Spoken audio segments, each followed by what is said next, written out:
Can we still live an enlightened life following everyday life teachings without following precepts, rules? I feel that I am benefiting from advice of Ajahn Brahm that this is without precepts, e.g. 4 ways of letting go, videos, 4 ways of letting go, so looking at Ajahn Brahm's videos. So the first bit, can we still live an enlightened life following everyday life teachings without following precepts or rules? Not really. If you really want to maximize your personal development, you've got to have precepts. The Buddha didn't formulate the precepts for no reason at all. Human beings are very, very complicated. They have a lot of personal karma. They have lots of habits and dispositions and nuances, full range of different characteristics that one person can have. And without precepts, essentially, you can get up to almost anything. You are capable of almost anything.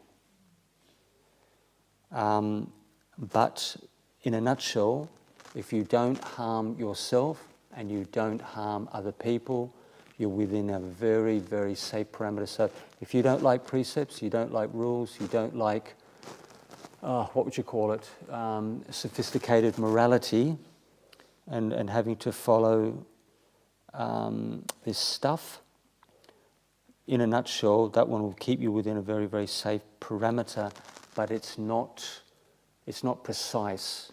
It's a general principle. It's still a very, very good one. You won't get into too much trouble with that, not harming oneself and not harming other beings. But the precepts are far more precise. They're far more detailed. They're far more accurate. And essentially, you can't get away with anything. You keep the 5 precepts. That is an incredible standard on the level of the world. You're a very, very, very trustworthy, a very, very safe human being to associate with. See, I feel that I am benefiting from advice of Ajahn Brahm, but this is without precepts. 4 ways of letting go, the video. So, essentially, with your own personal development, you work with what you have. You've got to keep a minimum standard. As soon as just that nutshell where you don't harm yourself and you don't harm others. If you can keep that, you're reasonably safe.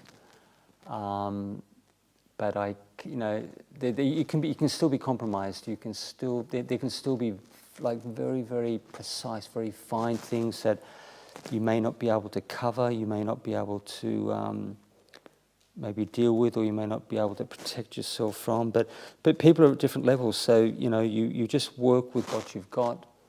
Maybe at this point in time, the precepts are just it's just a nuisance. I don't want to follow them. So that's all. It's all well and good.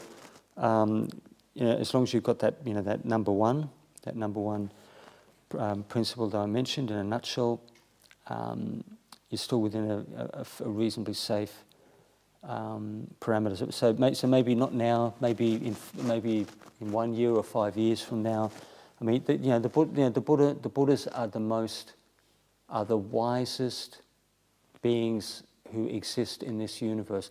So if they lay down rules of morality, or we say guidelines, don't call them rules, call them guidelines for morality, because you have to make a self-responsible choice, with the direction that you move in. So if you have enough emotional intelligence, if you have enough underlying awareness, sensory awareness, to know for a fact you move in this certain direction, bad things are going to happen. You move in a certain direction, good things are going to happen. It's almost like it's almost like underlying wisdom, emotional intelligence. It's the sharpness of the faculties. You're not a silly person. You have this awareness that of potentials, cause and effect. You can see the potential of a direction, of a course of action that you take. But I don't expect people to be like me. I don't expect them to be like others. You just do the best you can with what you have. But the Buddhas, the Buddhas don't lay down these precepts. The monks have 227. It's fairly comprehensive, but we have 2,000 other rules on top of that to do with bathrooms and etiquette and receiving senior monks and hospitality, and endless stuff. But it makes you aware, and it keeps you sharp and alert, and it keeps you on the ball. I went to Ajahn Appicchato's monastery, and when the young monks make mistakes, and the standard there is very good, very sharp, precise. They do things very quickly, very clean, tidy, neat.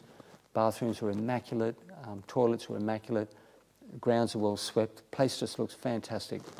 And the senior monk, when the young monks would make mistakes and this and that, he would tell them, I've heard him tell them several times, when you, be intelligent. When you take a course of action, don't be stupid, be intelligent. So, those monks must be meditating at least 3, 4, 5 hours a day, so their memories get affected, peripheral awareness get affected. So it's a similar principle. You take a wise, intelligent course of action. I feel troubled by the talk on diet this morning. I taught whole foods cooking for 22 years. Was it previously? Promoting a vegan diet. Over time, I had my own personal health challenges. I added back fish and occasional meat as I would have gotten sicker without it. My friend, 76 years old, recently went on a carnivore diet, lost 18 kilograms and much healthier. I find that hard to believe. Through years of teaching, I found so much guilt and shame around the issue of food. It seems this is more poisonous than some foods.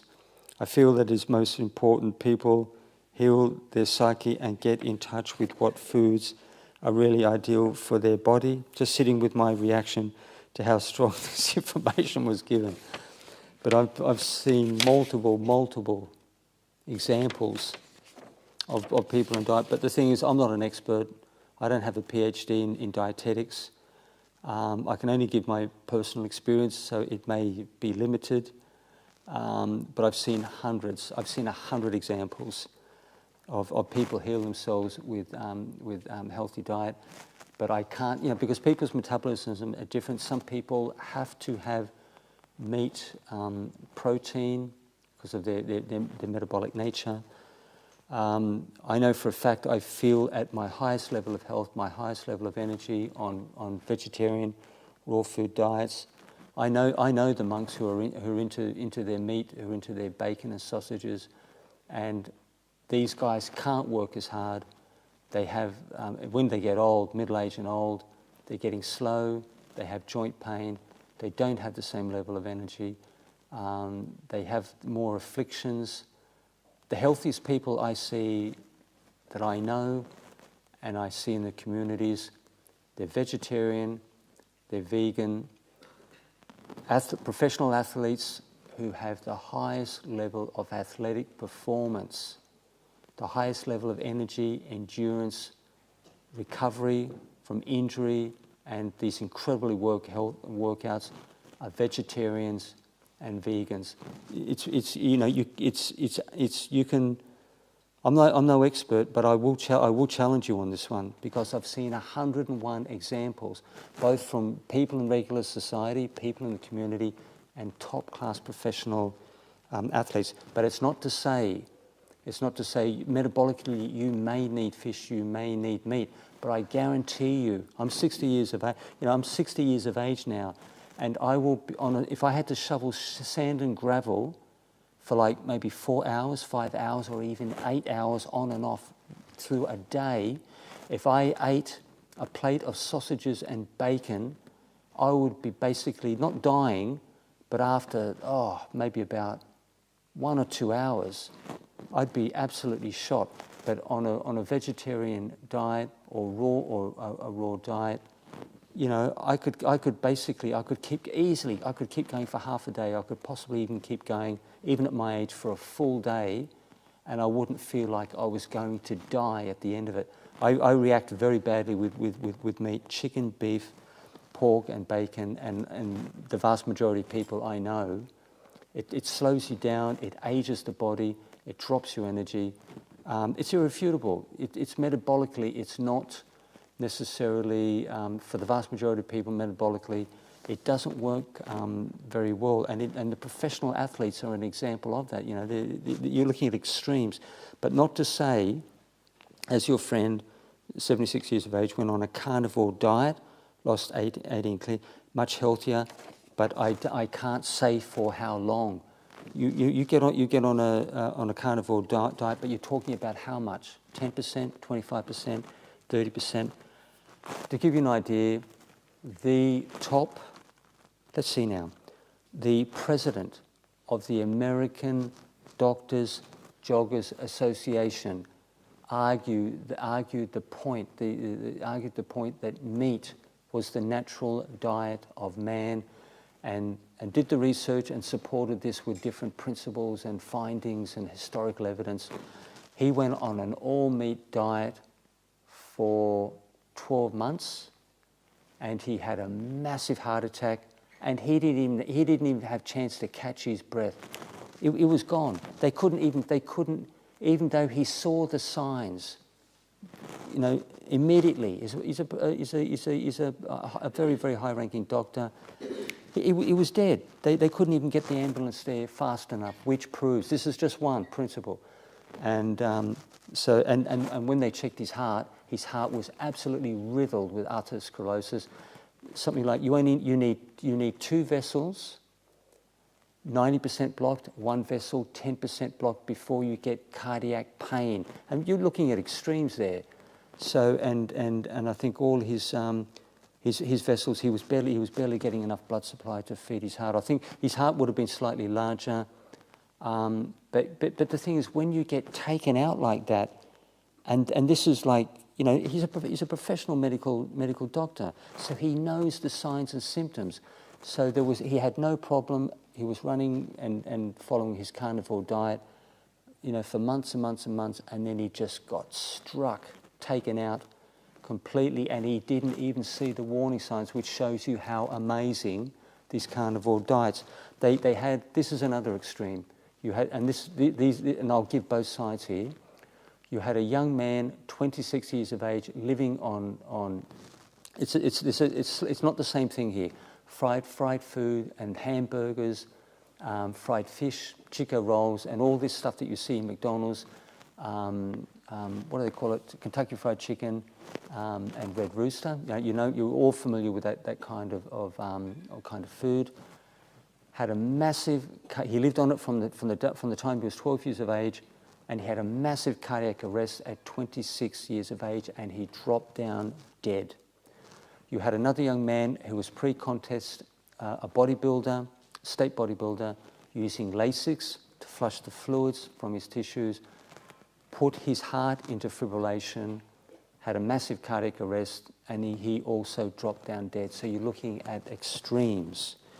But I would never go that way. You've got to be very, very careful with fat and meat and excess sweeties and chili. You know, you can link metabolic diseases to all these major areas unconditionally. It's not like maybe. You can prove it time and time and time again. So, you know, people are going to argue with me. They're going to say, oh, no, this and that. But, you know, I'm not going to tell you how to live. I can only relate my personal experience. But, you know, you're adults, you're mature adults.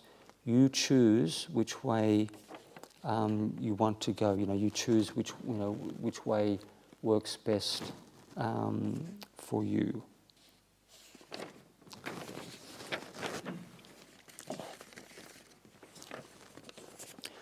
Do you have any advice for conducting bottom-up meditation where you allow your awareness to move around to where it naturally wants to go and gently noticing where it goes?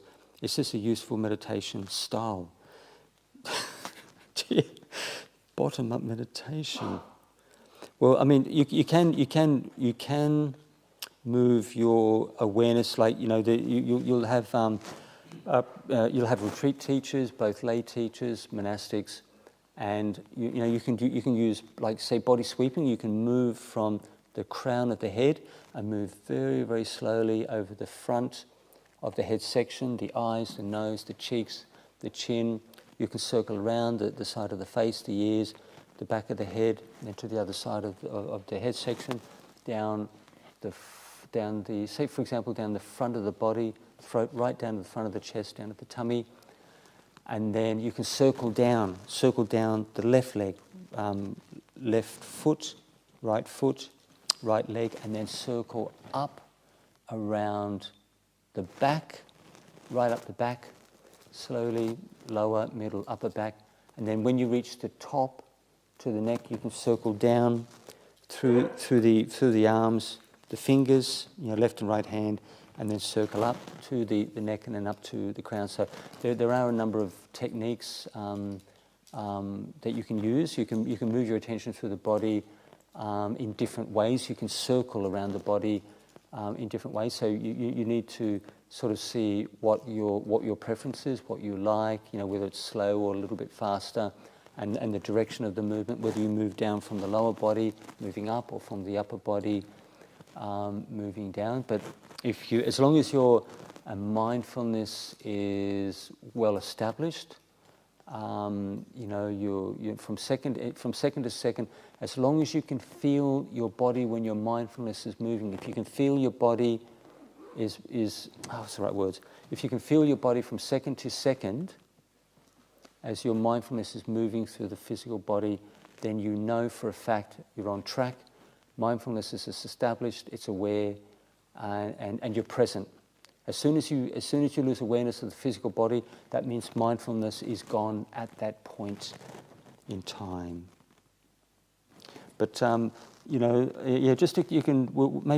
the next meditation we'll do that one. I'll do a guided moving meditation for roughly about 30 minutes tomorrow.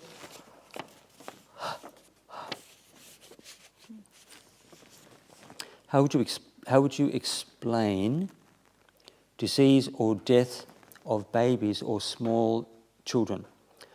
They could not have done a lot of harm in their short lives. When did they have the time to poison their bodies with unhealthy food? Thank you very much. Okay, first part. How would you explain disease or death of babies or small children? They could not have done much harm in their short lives. So I'll give you an example. I got a phone call from a gentleman. His daughter was in trouble. She was in intensive care. She was only 6 years of age. It was the oldest daughter, and she was hemorrhaging into her lungs. So she's a child. She's only 6. She's completely harmless. She's like a pure being at 6 years of age, like most kids are.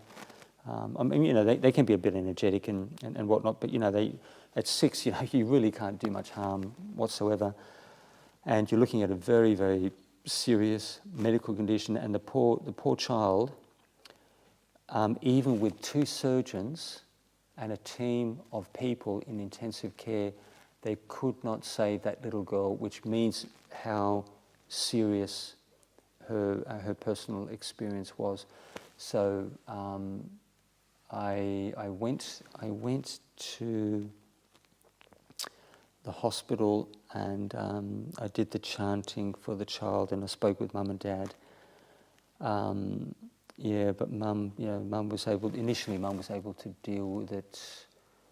I think Mum was able to deal with it in the long term more easily than Dad. Dad was a tough guy.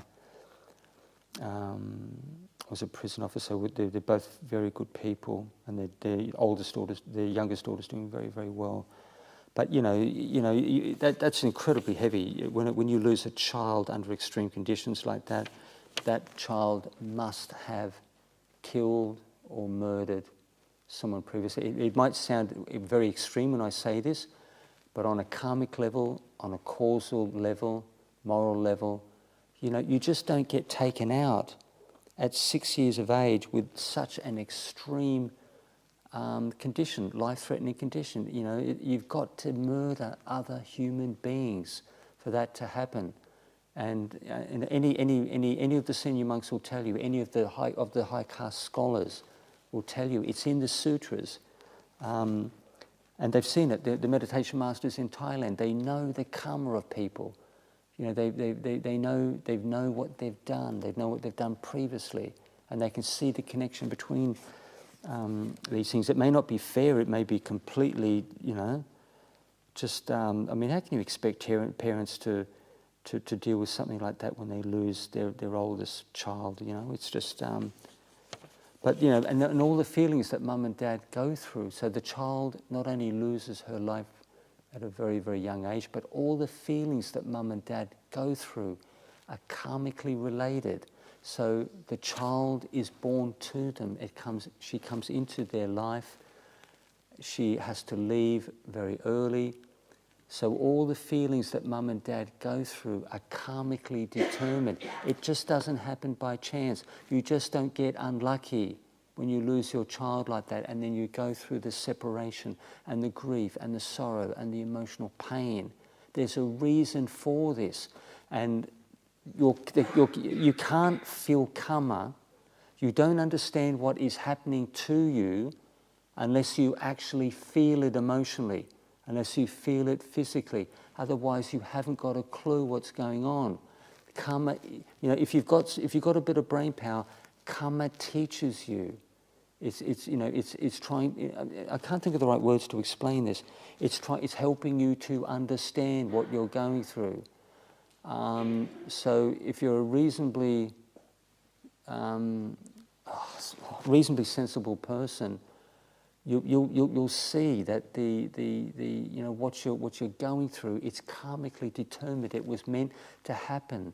Mum and dad just did not get unlucky with their child. So you have to. If you're Buddhist, you've got a greater ability to get your mind around this kind of really heavy experience. You've got a greater potential to deal with this and not be completely overwhelmed and traumatized by this, because maybe some Christian people or Muslim people, not so much Hindu because they have an understanding of karma and rebirth, but maybe I won't say that, not even Christian or Muslim people, but the average person that we see in the world who has absolutely no understanding of karma and rebirth and religious principles at all may be completely lost. They're going to be wondering, why has this happened to me? So even after 1 year, I'm still grieving. I'm really, really grieving over the loss of my child, my daughter, my son. And even if I help you to try to understand what is happening, how dare you not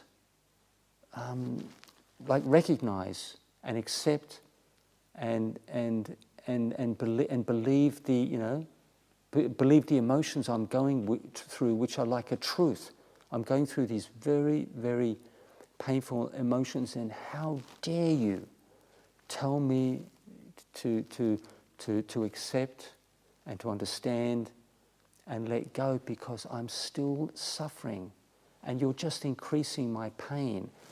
But the bottom line is that, even my father, it took me about 6 weeks to get over the very, very heavy emotions. After 12 months, I was reasonably at peace. I could still generate a tear even after 1 year thinking about my poor dad, because what he got taken very, very quick. There were warning signs and whatnot, but what's the right word? He warned me several times. But just the shock, when you lose the close family member very, very quickly. But when he died, then I knew exactly how I felt about my father, and I knew exactly how much he did for my mother and for myself and my brother. But unfortunately, my father had to die for me to be fully aware of that. And he warned me several times about this. He was 80 years of age. He was strong, healthy. He could bench press more weight than I could push. You know, even though I'm younger, 20 years younger, I couldn't even bench press the weight that he was using in his garage. So unfortunately, we have to live and learn. But one of the important things is don't learn the hard way. You know, I'm not speaking for everyone else, you know, every being in this universe, but we're going to go through tests and trials and lessons in our lives over and over and over and over again. And if you're a reasonably sensible person, you don't need to be an Einstein or a scientist. If you've got a little bit of common sense, you're a reasonably intelligent person, you know, you need to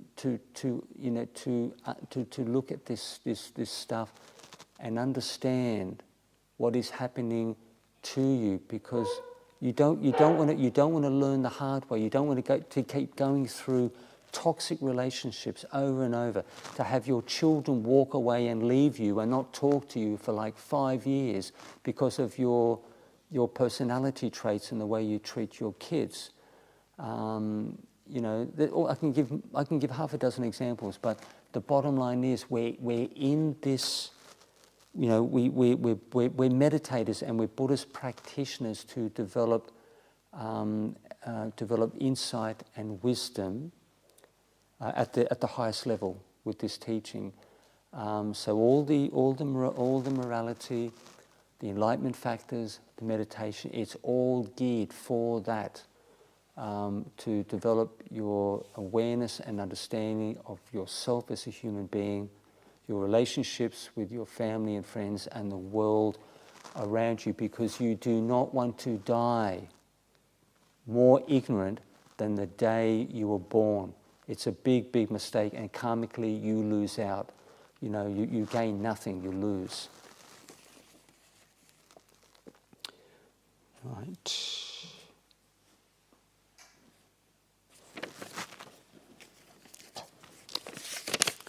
What is experienced prior to stream entry? How does one know they have attained to it and the subsequent stages of enlightenment? So, what is experienced prior to stream entry? So, all the stream entries that we know, they have to spot someone who's on the path of stream entry. They have, whether they're a lay disciple or monastic, they have very, very good morality. If they're a married person on 5 precepts, or there could be a single person or married person on 5 precepts, their sila is impeccable. It's spotless. If they're on 8 precepts on brahmacharya with the brahmacharya rule, you know, their sila, it's quite refined. You can't fault these people. You know, novices and monastics, the same principle. They keep the rules scrupulously. And the quality of the meditation, it's amazing. It's really, really good. It's deep. It's profound, both on both sides. The samadhi and the wisdom. It's well beyond the normal range. They have access to if you're how can I explain this without making a mistake? The meditation is at the intermediate level, like very, very good, intermediate level to advance. So it's either very, very good to having the jhanas virtually on a regular basis, daily basis, virtually at will. If you have enough time, if you have like 20 minutes, 30 minutes, they're accessible. You really need the jhanas to attain to stream entry. All the meditation masters, you know, all the meditation masters that I've met in Thailand will make that clear. You've got to have deep, profound samadhi to develop the wisdom which will break you through to the enlightenment stages. And I spoke with a number of abbots, and they're senior teachers. They've got 30, 40, 50 years in the monk's life. I asked this question repeatedly as a personal principle. do you need the jhanas to attain the enlightenment, say the stream entry or enlightenment, the first enlightenment stage? Many of these teachers, these abbots, said no, but this is the proof in the pudding. If you don't need the jhanas, if you only need the regular meditation that the monks and nuns have and the lay disciples have, if that's all you need to attain stream entry, there would be thousands of enlightened people all over this country and in every country in Asia, because it would be so easy. I've been doing this for 30 years and I'm not a stream enterer. And the people that we see who are enlightened have the jhanas, and they will tell you, you need upachara samadhi as a minimum. You need the 5 hindrances suppressed as a minimum, because you can't see nothing. You keep seeing the same stuff over and over and over again, 1,000 times, 100,000 times, because the hindrances, the major defilements in the mind are not suppressed. You don't have like clear seeing. You don't have laser sharp clarity. This is why you can't essentially cut away those major attachments and major fetters which bind people in the process of karma and rebirth. The mind doesn't have enough power.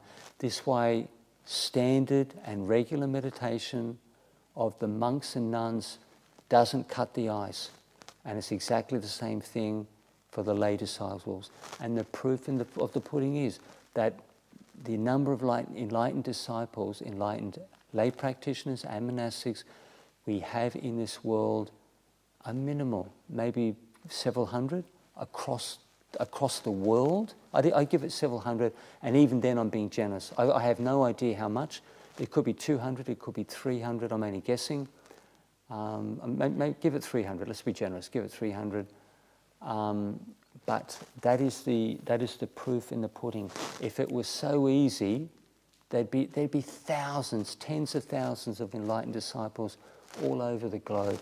And this is the how can I explain it? This is the test. This is the test between the power of the jhana meditation and the power of the average meditation that the vast majority of us experience. Not to say that it's not, it can be quite reasonable. It can definitely be satisfactory. You may feel that it's decent. I may feel that my own meditation is decent.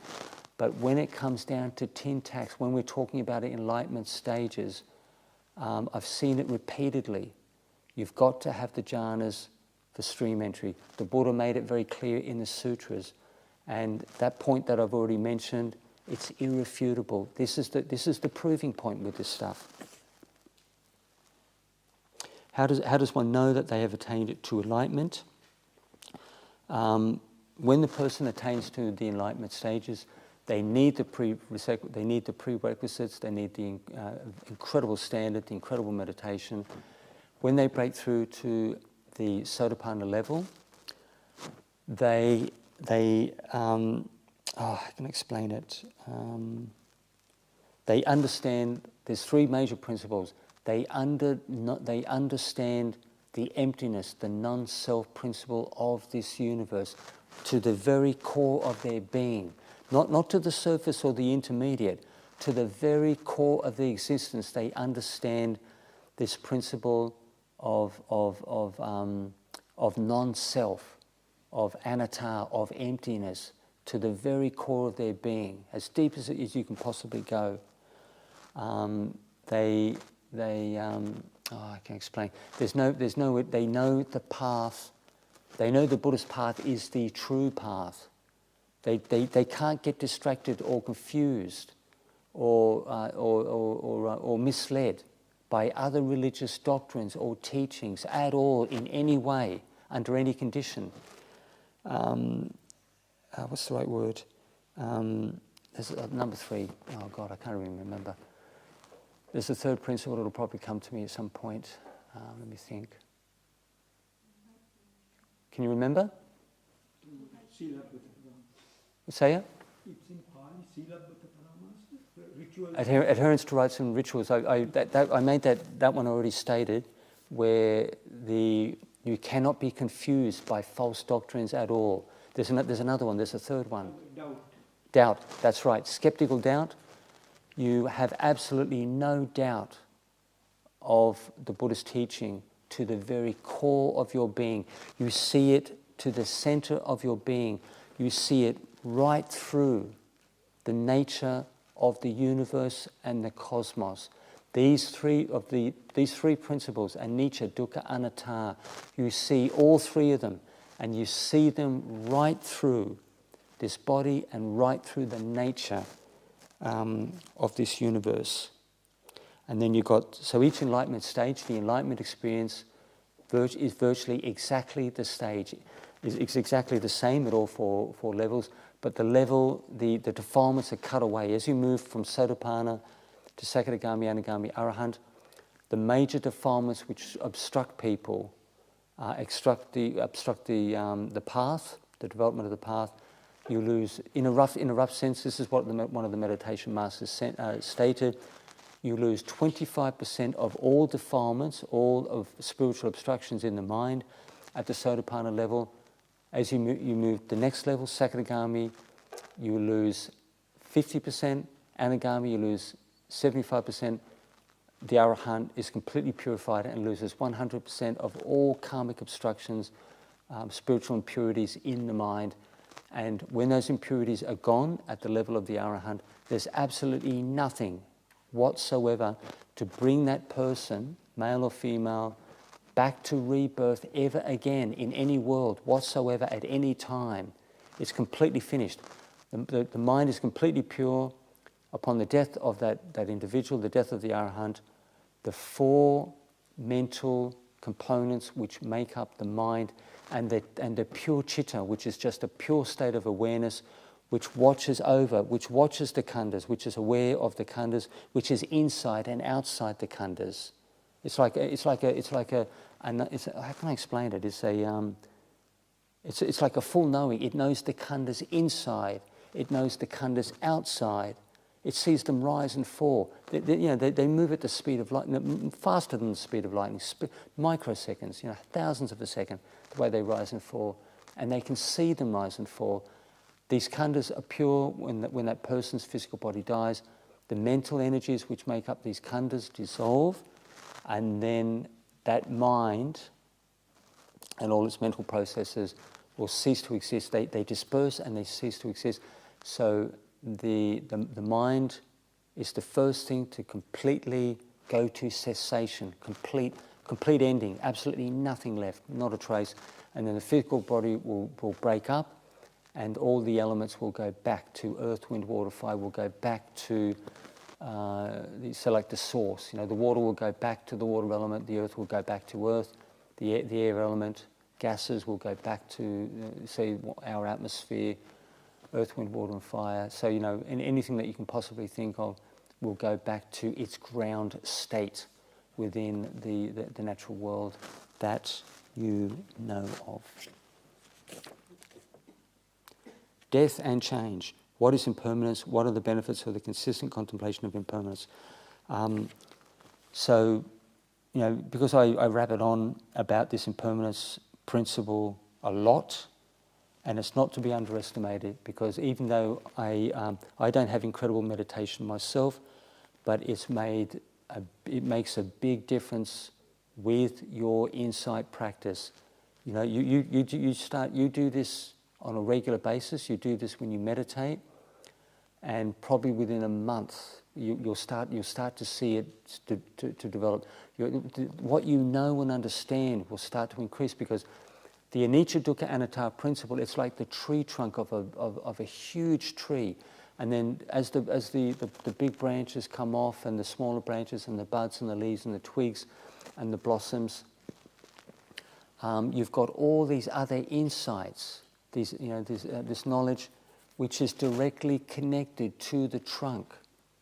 So the trunk is anicca, dukkha, anatta, and the rest of that tree which springs off, all the things which spring off and feed off the trunk and sustained by the trunk, have that principle inside them, they are imbued and impregnated with those three characteristics, which is what we see at the Sotapanna level when you attain the enlightenment stages. All phenomena in this universe has those three characteristics.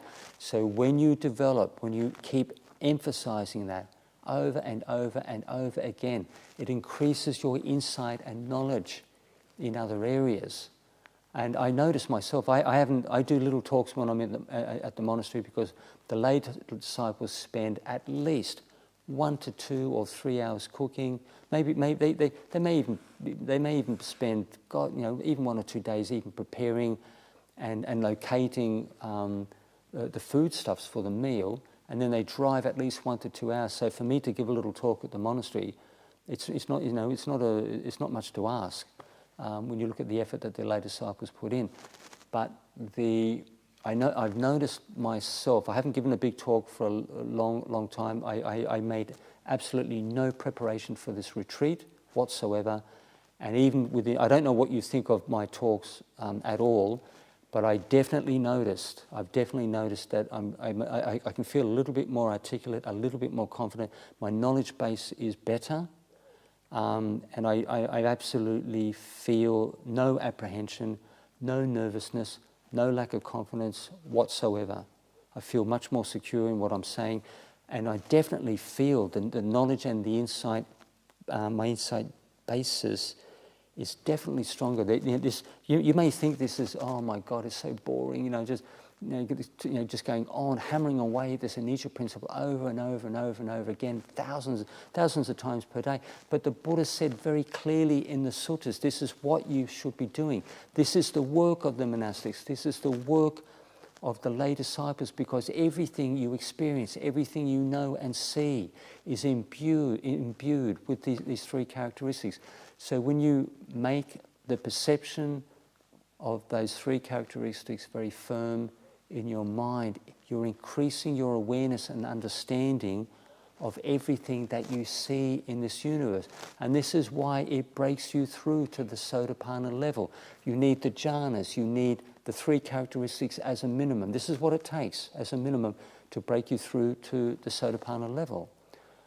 So I have a lot of confidence in this. And I introduced this death principle because it gets you calm so quickly. Initially, and that's what you want. You don't want to be walking 2, 3, 4 hours. You do the firm techniques, you establish the calm and the peace very, very early, within the 5-10 minutes, or say might be death contemplation, first couple of minutes, and then you do the anicca principle for the rest of the sit and walk, and you walk meditation with it, you sit meditation with it. You may think that you may not be able to stand it, you may not like it, but I do it constantly. I do it thousands of times every day, and I can definitely see it working. And it's exactly what it's exactly the direction that the Buddha told you to walk in.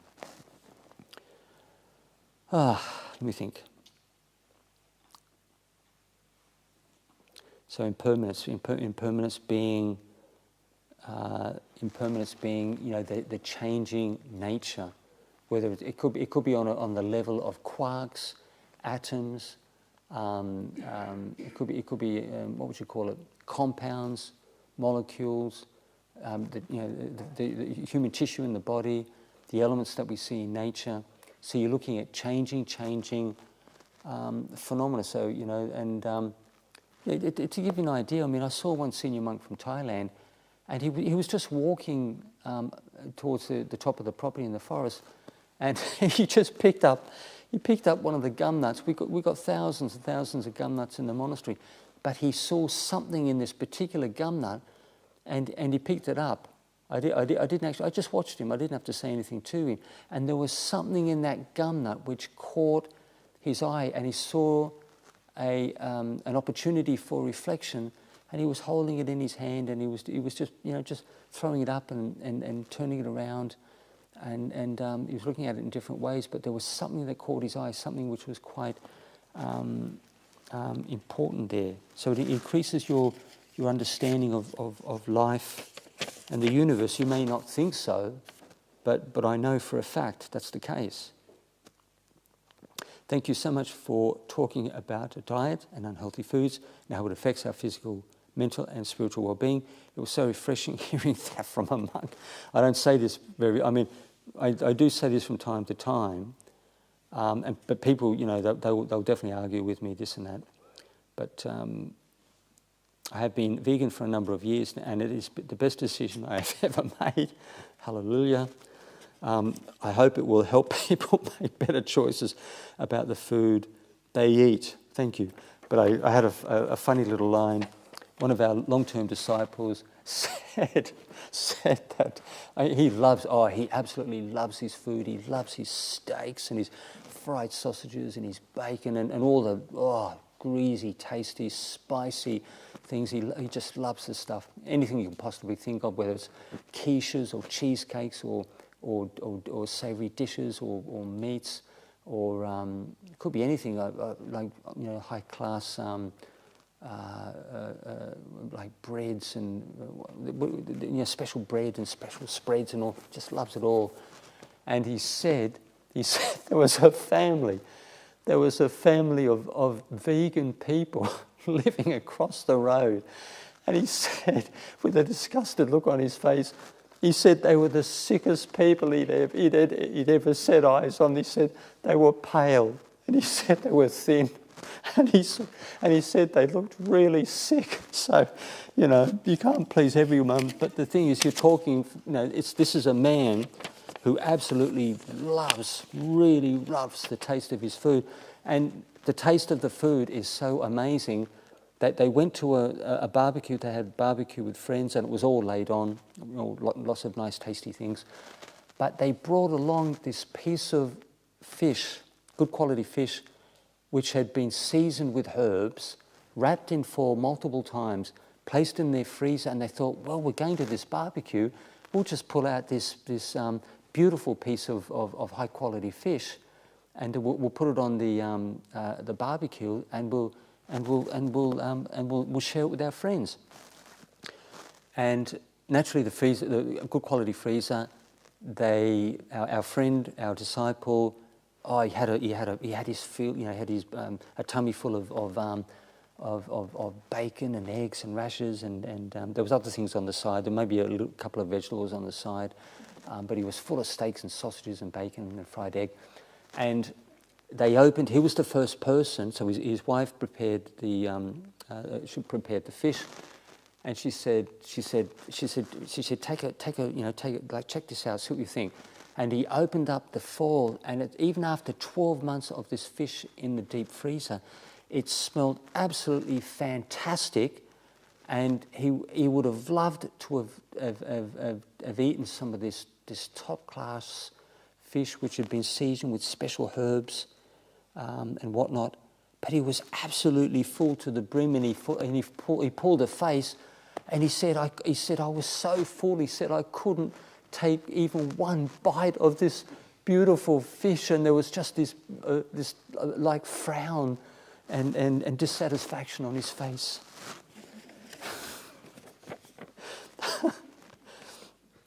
Are monks allowed to listen to music? Paint a picture, or love another person, have hair or wear other clothes or colours, and why no sex when there is human nature? This is going to be a good one. Okay, so are monks allowed? This is so. I'll give you all the reasons why. So, are monks allowed to listen to music? If we listen to music, we listen to beautiful music, all the stuff that we used to love, and maybe heavy metal or rock metal. To be honest, it's going to destroy your meditation. Like I know how to get peaceful fairly quick and this and that, but even this stuff will slow me down, and I avoid this stuff. Like the play, I can cope with music and soundtracks in the shopping centre. I can recover fairly quickly.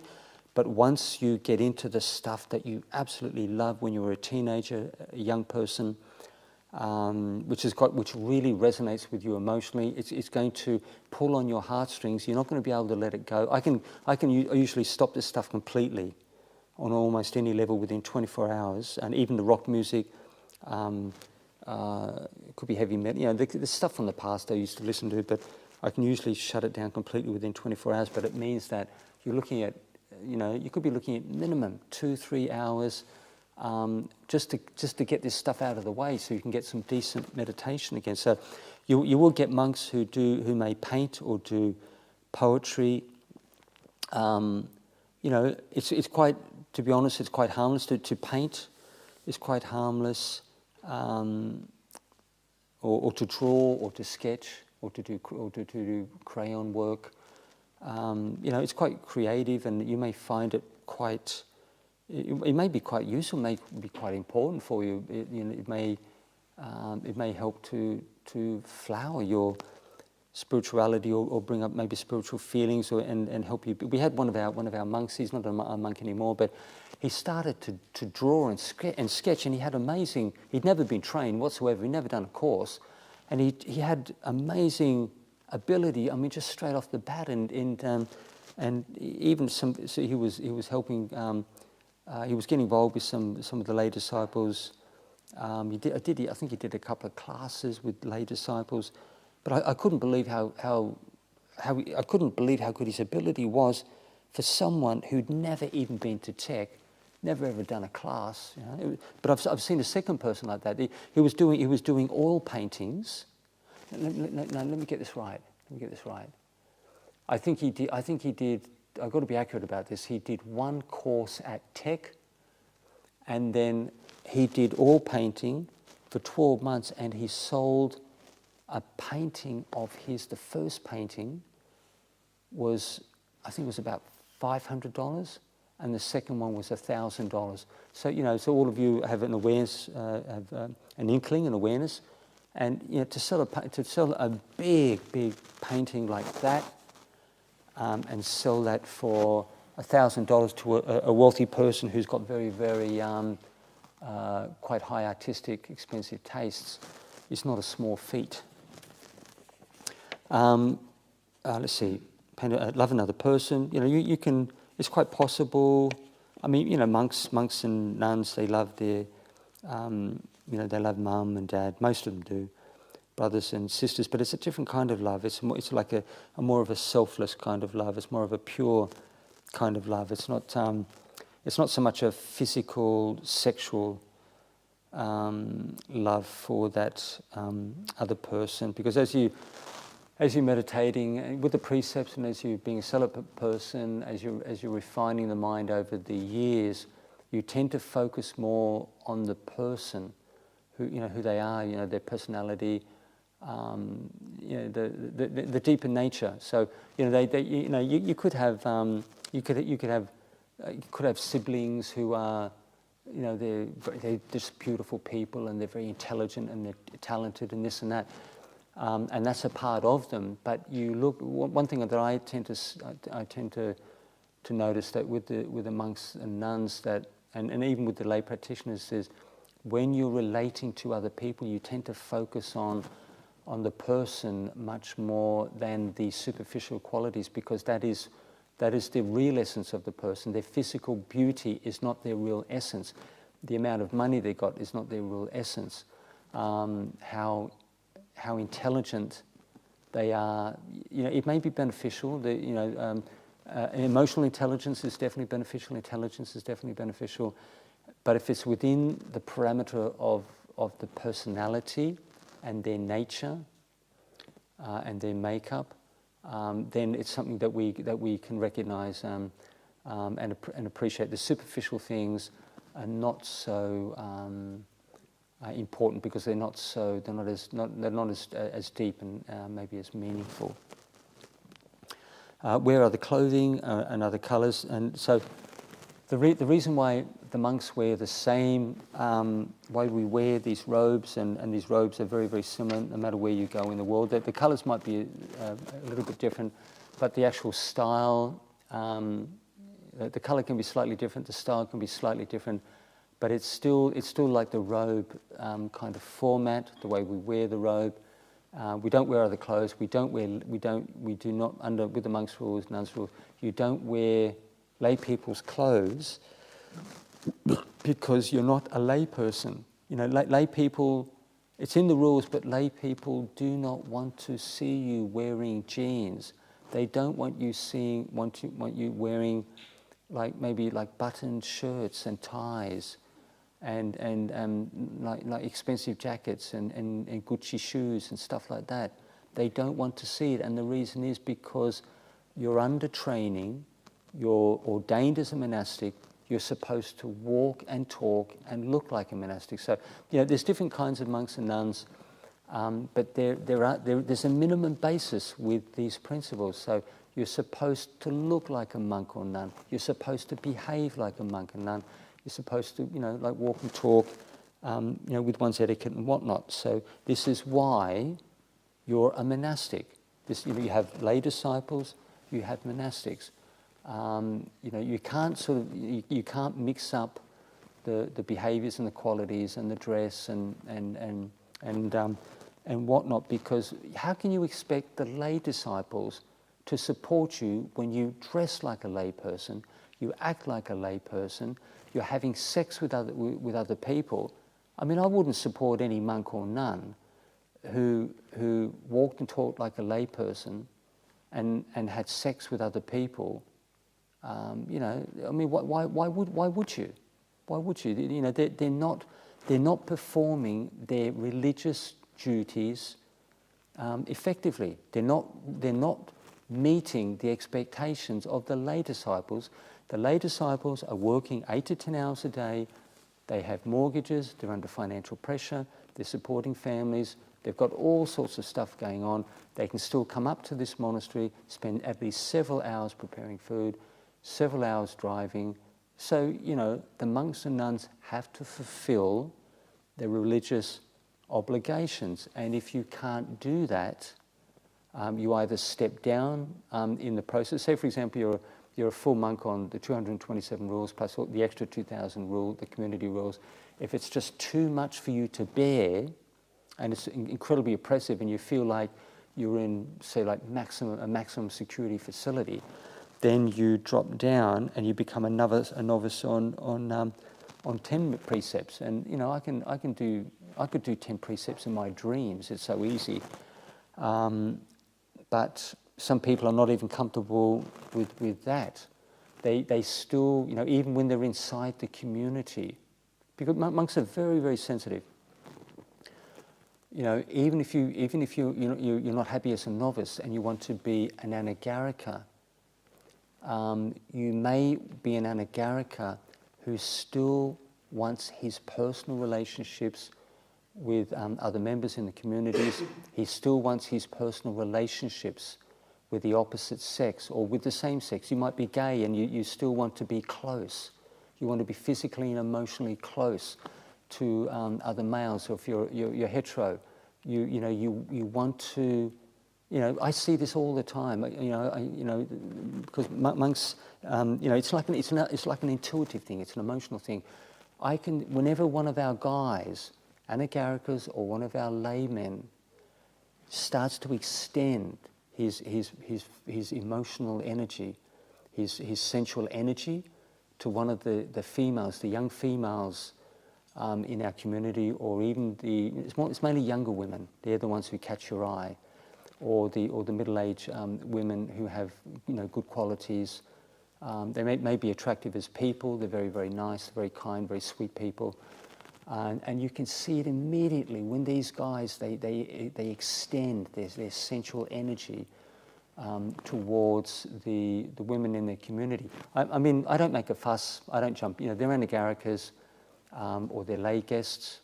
It's not a major problem, as long as they don't break the precepts with the people in the community.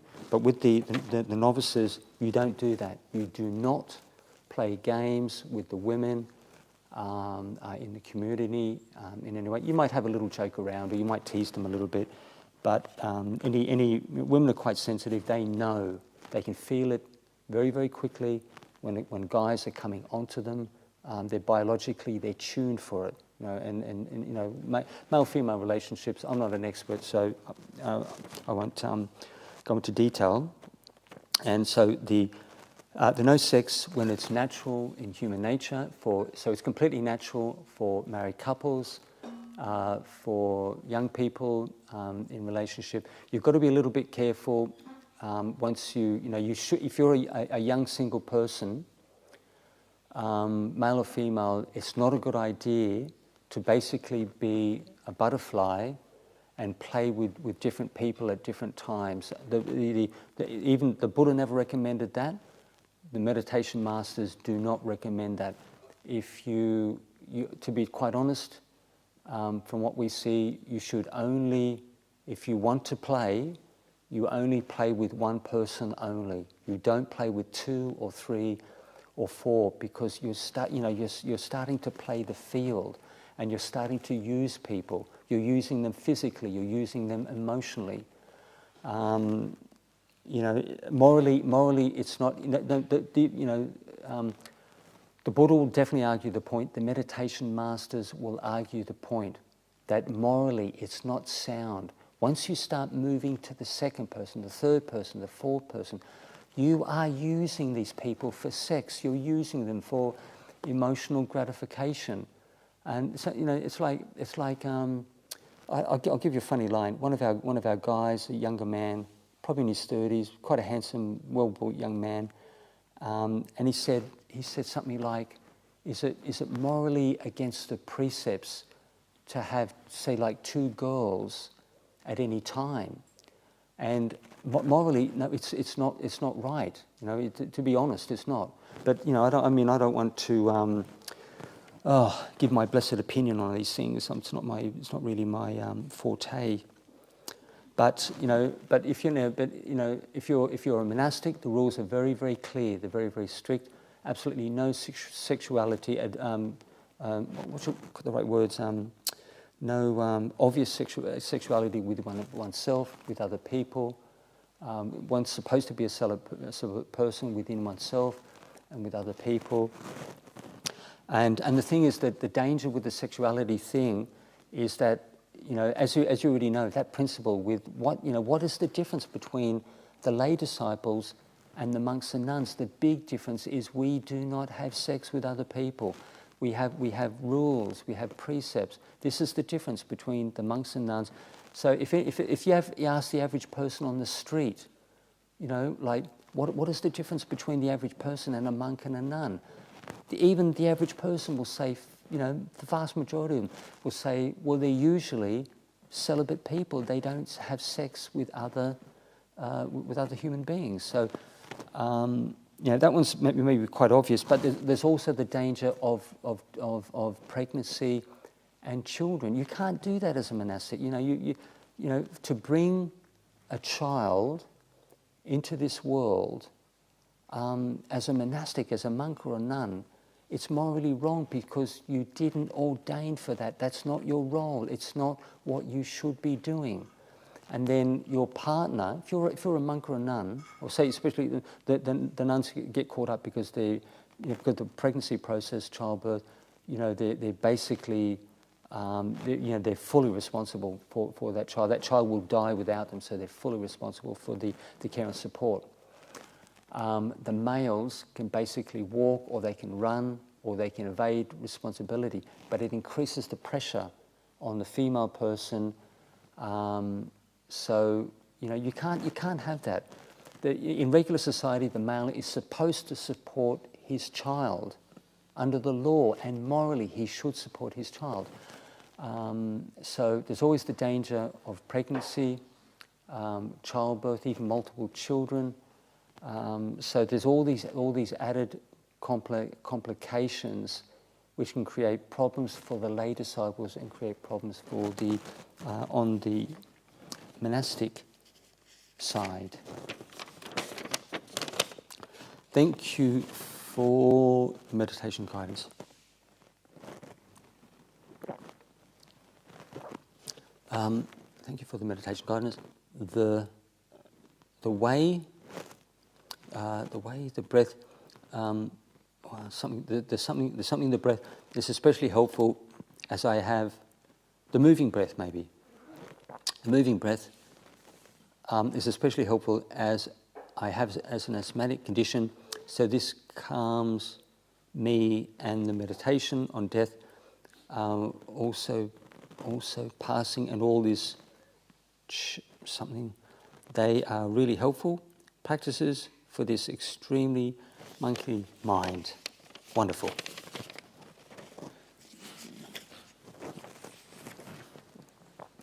Let's see. Impermanence. Will you speak about making mistakes, please? Okay. Well, let's see. I've got to think about this one. Impermanence, making mistakes.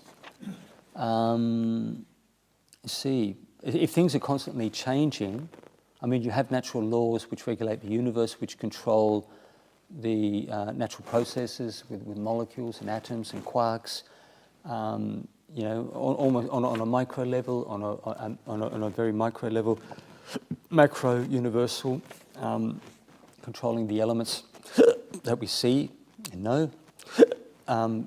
But making mistakes, I'm not really sure if I understand this one. If things are changeable, do we still make mistakes? So because you're not, I'll try to understand this if I can.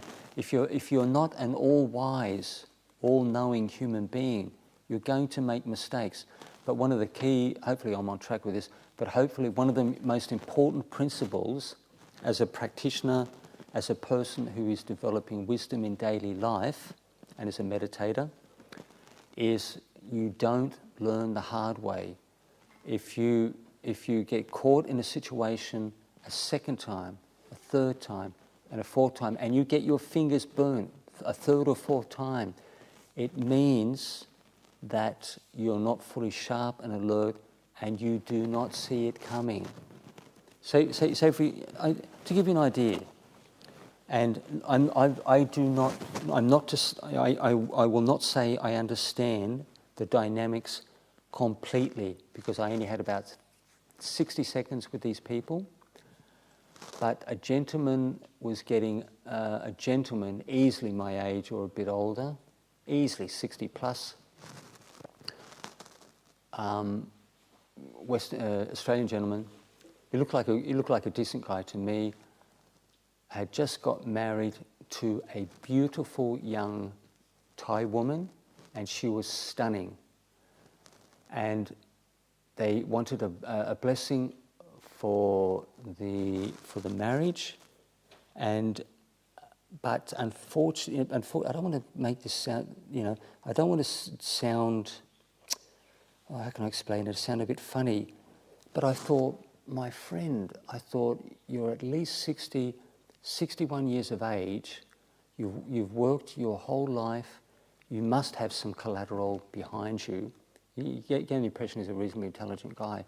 You're marrying this beautiful young woman, but there's complications involved in this. Even myself, I am constantly in contact with couples and divorces and friction within relationships. Even as a celibate person, I see it over and over and over and over again. And I thought, and the gentleman, I asked the gentleman, I asked the gentleman how long they'd known each other and the date of the marriage.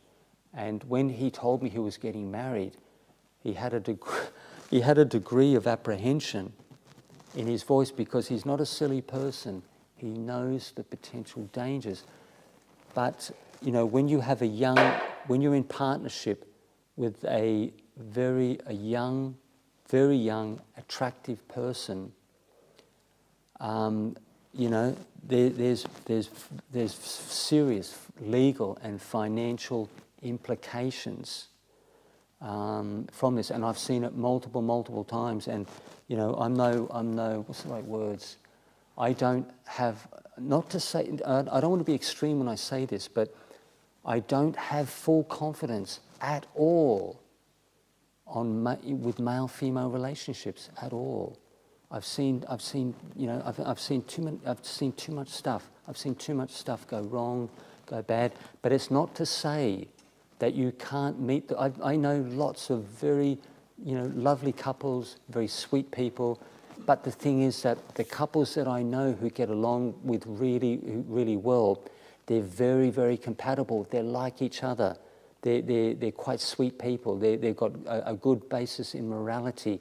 They're kind. They're generous. They're not selfish. And they're like peas in a pod. They get along so well.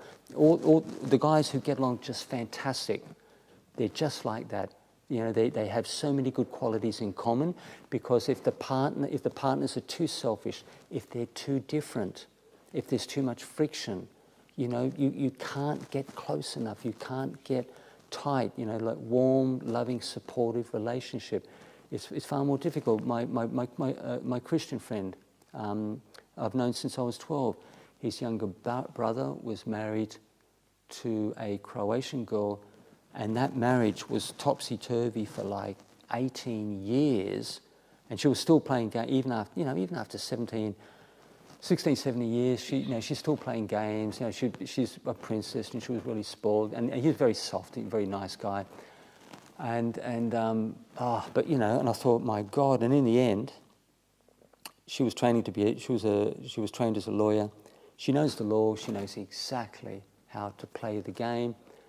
And even when the relationship was breaking down, she wanted to have a child, because with the child, legally, she can take possession of 80% of all the assets. So she didn't want to have a child previously for years and years and years and years. When they were together, they didn't have children. But when they were about to part company, she saw the writing on the wall. She knows the law, a fine deal child, very smart person. She wanted the child, which gave her the legal power to take 80% of all the assets and to have child support for his child till the day that child turned 16 years of age. And I was in contact with another gentleman from Melbourne, and he went through that scenario with his. He had a professional job, very good quality job. I won't give you the fine detail. Professional person, well paid, fantastic salary, all the rest. Had a nice big home. His wife, you know, because he was flying in and out, his wife wasn't so. What's the right word? Wasn't so pleased about the dynamics. But I won't go into detail at all. But the bottom line was, she wanted to separate and divorce. He had 3 young daughters, and all of the daughters were all under 10. Yeah, all those young ones were under 10. So he had to pay. You know, he was a good dad, loved his kids. He wouldn't have resented whatsoever paying $1 for the support of his 3 children. But he was financially, that hit him like really hard. Even on the salary that he was on, it took him 10 years to financially recover from that. So until all his girls turned 16, there was the ongoing child support. He lost 80% of the assets, and it took him 10 years to financially recover from that. But there was no real hatred, there's no real resentment, because he loved his kids dearly.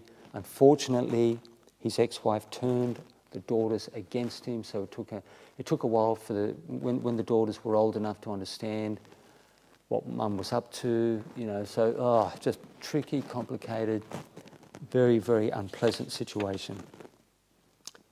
So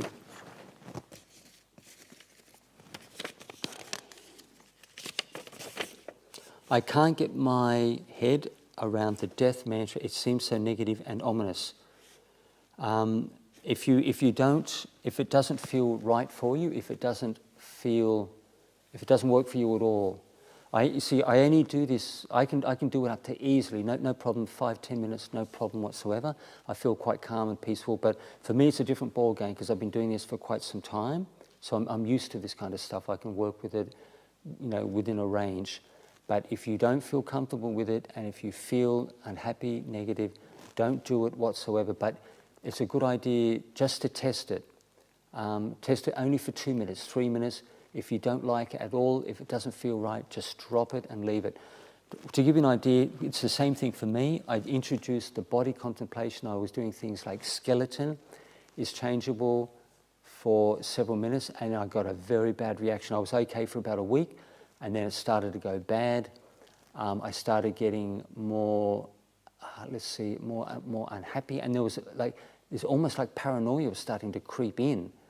But this paranoia, it's like a form of aversion. So because you've got the visualization of the skeleton coming up, you've got the mantra focusing on the changeability of the skeleton, and it wasn't, after 7 days I could see clearly it was making me very unhappy. I was developing a bad attitude, so I just dropped it completely. I was quite comfortable with the death, quite comfortable with the anicca sanya.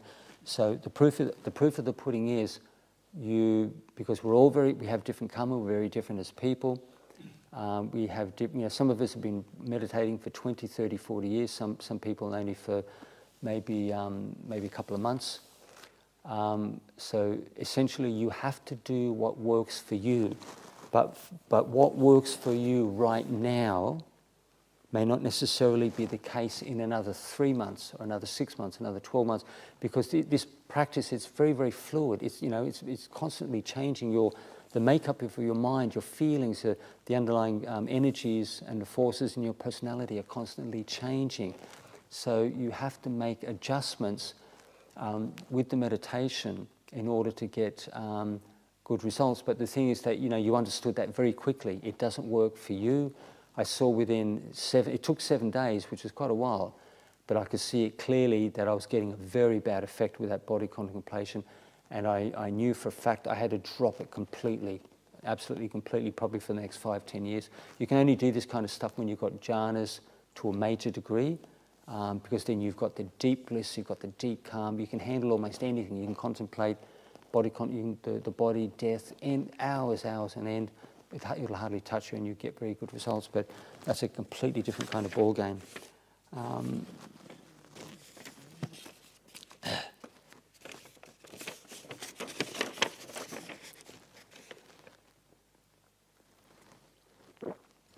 In 30 years of meditation practice, have you ever had any what you called significant or memorable spiritual experiences that stand out in your mind? If so, what were those experiences like? The extremes of the meditation experience I can't really talk about. It happened when I was very, very young, when I had 4 reins, but I can't really go into detail with the monks' rules. I've had things like, on a lesser level, say like dreams, very, very vivid, colourful dreams in full detail. You're actually walking through the dream process. You're interacting with people, you're talking with people in the dream. This is what happens when you take samadhi into a dream state. Memory can be quite strong, and the sensory awareness can be quite firm. So you can spend. I'm only guessing maybe possibly a full hour in this dream sequence, and you're moving through this mansion. You're moving from room to room. And the rooms are huge. Each room's the size of this room, and the ceilings are as high as St. Paul's Cathedral. One of the rooms had the dome, had the dome of St. Paul's Cathedral, and the universe was. I could see the stars through the dome, this open dome which is open to the universe. And I was meeting people, and I was seeing devas, and it was full detail. The voice, the voices, the speech, the colours, the events, the sequence of events, but this is what happens when you go into. This is only a dream, but this is what happens when you go into a dream state with samadhi behind it. You can get these very the dream state is a way of processing memory, it's a way of processing feelings, but it's also a delusional state where it's the underlying forces and energies in the personality which are calling the shots. So you have these forces and energy, they're up on the stage and they're orchestrating this particular series of events, this dream state. But it doesn't mean that it's based in reality. It doesn't mean that it's true. It doesn't mean that it's based in wisdom. But it can be quite interesting. You can have other stuff where you can have nightmares where you You could be. Say for example, you're lying on one's back. You have a nightmare about a monster, a big hairy monster like a grizzly bear, the size of a grizzly bear, trying to break down your door, and eventually it just breaks your door off its hinges, and that this hairy monster jumps on you, and it's got you by the throat and is strangling you to death, and you're so frightened you just pee yourself completely, and you're absolutely paralyzed. Your arms are at your side, so as you're peeing yourself completely, you're absolutely paralyzed with fear, and you can't move at all for at least a full, maybe about absolute minimum, say 25, 30 seconds. And then when you're shocked, absolutely shocked to alertness, to full awakeness, and you realize that it's just a very bad nightmare, then your physical body relaxes and then you go back to sleep. But there's other little things like you can imagine your body, you're asleep, but you can imagine your body floating right to the ceiling and being suspended, like at least 6 foot, maybe 6.5 foot, say 6 foot up, suspended in the air for a period of time. Or you can get this kind of birthing thing where you can feel someone, you rise up into the air, you can feel someone grab your ankles and actually pull you out of the window of the kuti. You can have situations where you hear voices, and the voices are basically admonishing, and they're telling you. So if you haven't been maybe a perfect person that particular day, or something that wasn't right, these elders, they're telling you, and they're admonishing you, and you know exactly the events you've passed through, and you know it's true. And those voices, they give you the impression they're not inside you. They're telling you, and they're admonishing you, and they're outside of your physical body, and they're instructing you and admonishing you. What else? Things like one of our monks saw the spirit of an Aboriginal person down at our second dam, and the Aboriginal person didn't look particularly happy at the time. Wasn't smiling, happy, whatnot. And our senior monk, he went up to this Aboriginal spirit, and he said, "Who are you?" He said, "What are you doing here?" And then the Aboriginal spirit told him his name, and he said, "I live here." He said, "This is my home." So it's quite possible you got Aboriginal spirits residing on their native land. I wouldn't doubt it whatsoever. You hear talk from Aboriginal elders where they hear the voices of their ancestors, in the places that they used to live, their hunting grounds, and where they used to search for food, and where they lived the vast majority of their lives in their own personal territory. What else? That's all I can really think of.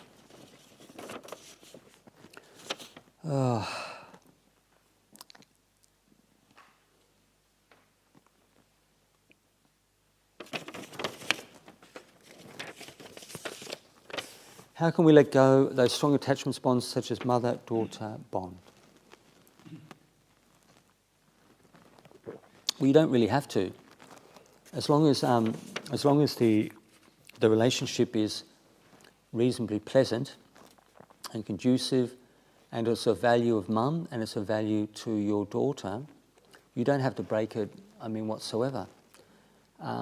People, I was in my mother's nursing facility, and the reception officer, they're trained professionally for this role. They're not just any receptionist. It's professional training within the Ajahn fraternity. And she mentioned that point about being attached and this and that and letting go. But there's within, if you have good relationships with people, there's no reason, you don't have to let them go whatsoever unless they're creating like major problems for you. Because the thing is as well, you don't want a situation where you create problems for them by pushing them away, and you don't want to create problems for oneself. So, it's like my mother would not be impressed whatsoever if I cut her off. But I had a young monk tell me, and he's a Western monk. He tells me, because of the nature of the training in that monastery, the nature of the teaching in that monastery, I would never be foolish enough to do something like that. But he, because of the incredible faith that he has in this enlightened teacher, he cut his mother off completely for 7 years. And I thought, and I asked him how his mother was going and this and that, because he hadn't seen her for a long, long time. And he said, "I got no idea." He said, I don't even know if she's alive. And I thought, you've got to be joking. You don't expect me to be impressed with something like that. I mean, at all. Your mother who gave birth to you, who raised you, and you've got the audacity to basically cut her off for 7 years and not contact her at all. I thought, what kind of person are you? What kind of monk does that to his mother? I don't give a toss how enlightened your teacher is. I don't give a toss what he teaches. If you treat your own mother like that, I won't call you a piece of shit, but you really should not do that whatsoever, even if your mother isn't perfect. His mother was so amazing that his brother started to get quite angry, and his brother was drinking, and he rang him up, and he said, he said you haven't rung Mum for something like 3 years, and he said you're just an AH and you're this and that. Brother was really, really angry, resentful that he hadn't contacted his mum because he's the youngest son. So the youngest son, he dropped everything, he jumped on the plane, he flew to Germany, and he found his brother was drunk. He found out that his mother was alive, she wasn't dying. And the first thing that his mother said to him, and only a mother can do this, as soon as he rolled up to the house, unexpectedly, after 3 years, the first thing his mother said, she said, I better rush out and go shopping because you need food to eat, or you need the food that you like. And he hadn't contacted her for 3 years. She turns round and she treats her son. He just walks in the front door, and the first thing she does is thinks of his personal needs, so he doesn't go hungry. He has the food that he likes when he was a younger man. I mean, what kind of person could do that than your own mother? And I thought, you piece of shit, you cut your mother off like that for 7 years, and I do not respect you, and I'm not impressed. And but there's some other dynamics which I said to him, and I'm going to have to honour that. I said I would support him with some medicines, but I thought, I'll just leave it be. But I think you can understand where I'm coming from.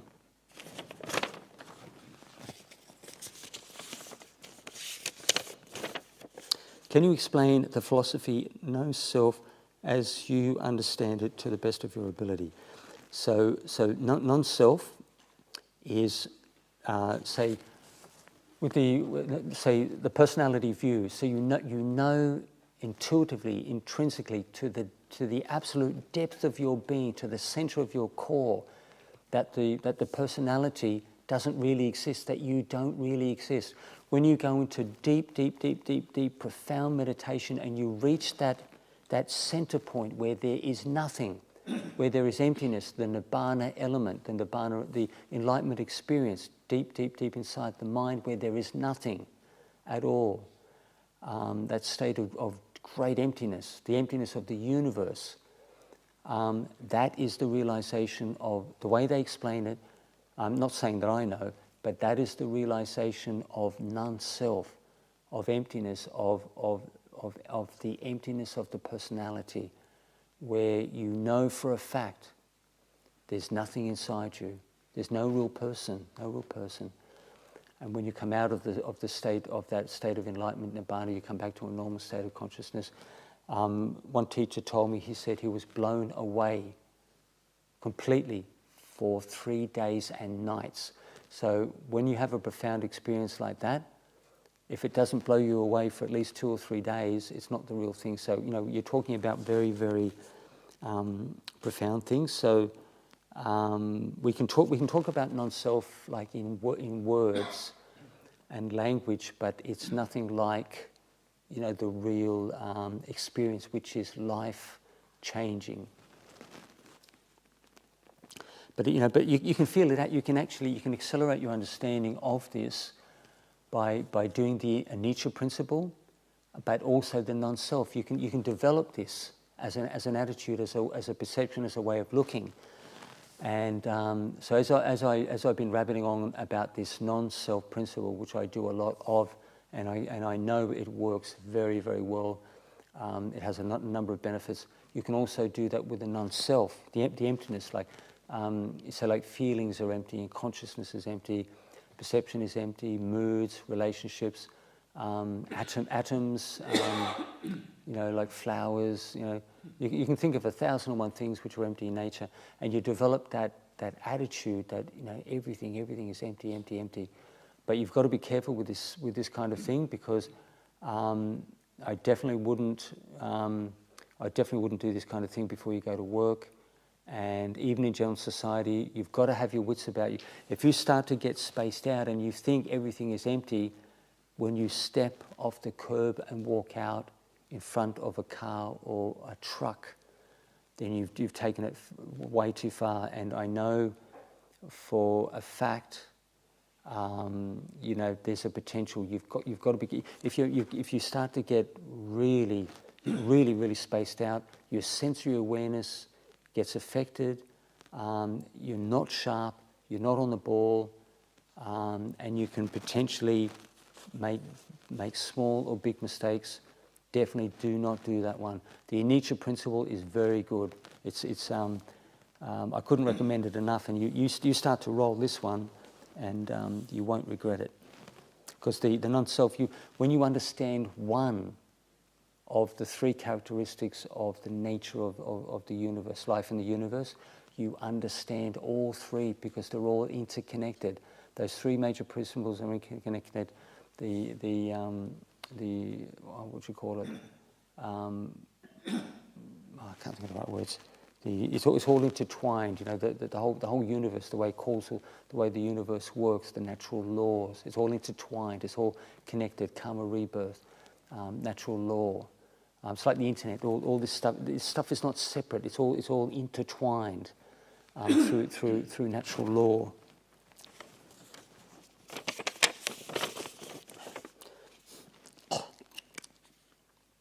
That's a good one. Why are there stuffed animals at the front of the meditation hall? Why do some people hold them? What is their meaning? So Ajahn Brahm, we got them on both sides. Got a collection. I should take it to a good look, actually. Take some photographs for my mother. She'll have a laugh. So the teddy bears and the stuff. It's mainly teddy bears, isn't it? I haven't got my reading glasses on, so I can't see clearly. Mainly teddy bears. So the people, the sensitive people, the vulnerable people, they may need to take a teddy bear and hold the teddy bear for maybe an hour or so. If they're strong, they may be able to put the teddy bear back and they're okay. But if they're very, very sensitive and very vulnerable, they may have to hold their teddy bear from the beginning to the end of the retreat. But it's okay. For me, I don't think it's a problem. I think it's quite cute, and they're quite they're quite lovely. There's many examples. So if I was, I think it's quite a nice thing. It's quite cute, and if it improves, it makes you feel more secure. You feel more safe. Improves the quality of your meditation. It's even better. One of our couples has a little stuffed bunny, and the little stuffed bunny actually puts rice in the monk's bowl on the bindabat, and some people look at this young couple with the stuffed rabbit putting rice in the monk's bowl, and they're not really like that impressed. But I think it's quite funny. It's quite cute because it's quite novel, and it's quite different. I mean, there's not many people who've got the guts to do that in the bindabat line, because people will look at you in a funny way. But these guys are giggling and laughing like young teenagers.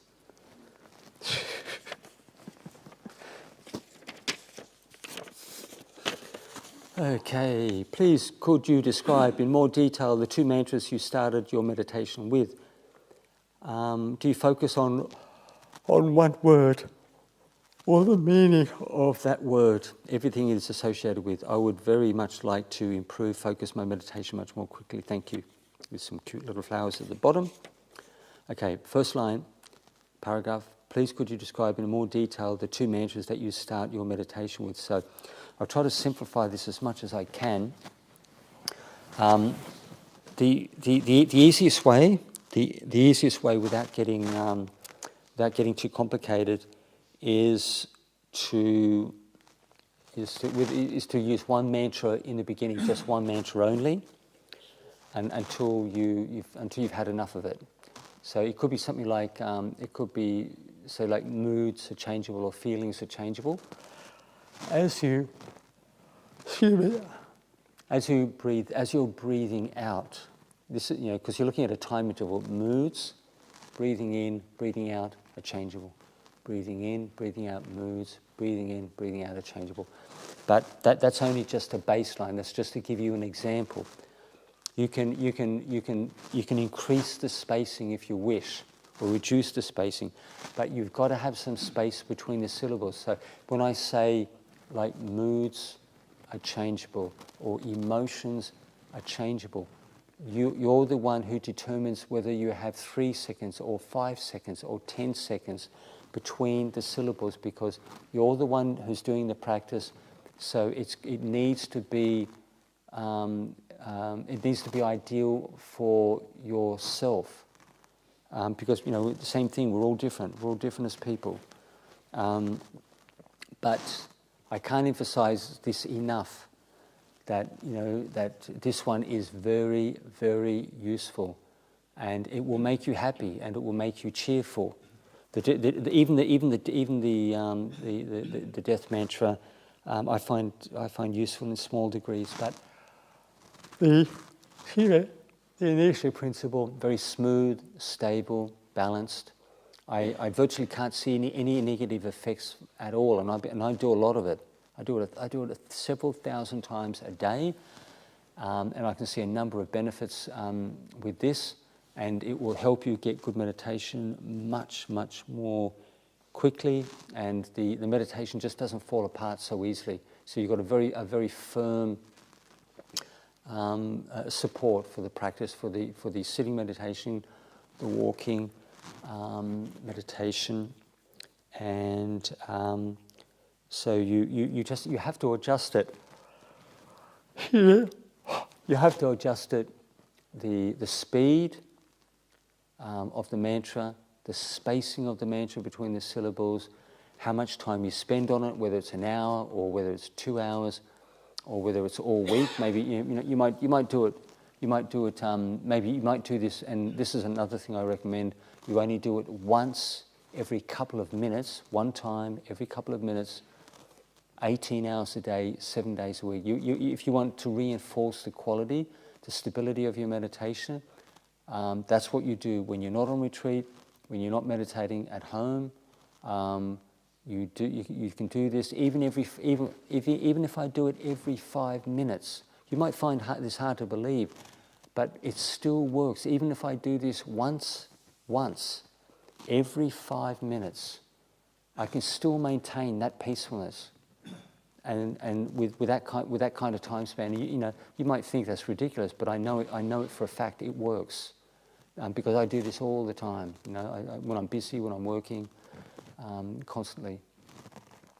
And you won't regret it. You roll this one, and you roll it for 7 days, and you'll see what the potential is, and then the potential and the good effects will improve over time. Let's see. Okay. You don't have to focus on the meaning of the word. You don't have to think about what it means. All you have to do is just recite the mantra. That's all you have to do. Everything just naturally will flow from that. The insights, the awareness, the stability of mind, the cheerfulness, the positivity, the understanding of the changeability of life, associated insights will all naturally flow from that. So you don't have to actively think, like emotions are changeable, like, do I have to think about certain emotions, or a feeling I had this morning, or feeling with my parents. You don't have to think at all.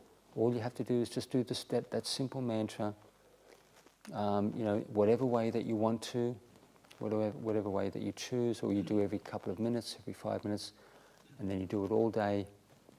So you choose what feels comfortable for you. Oh, boy.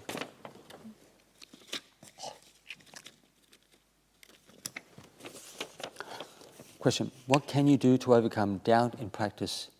Let's see. All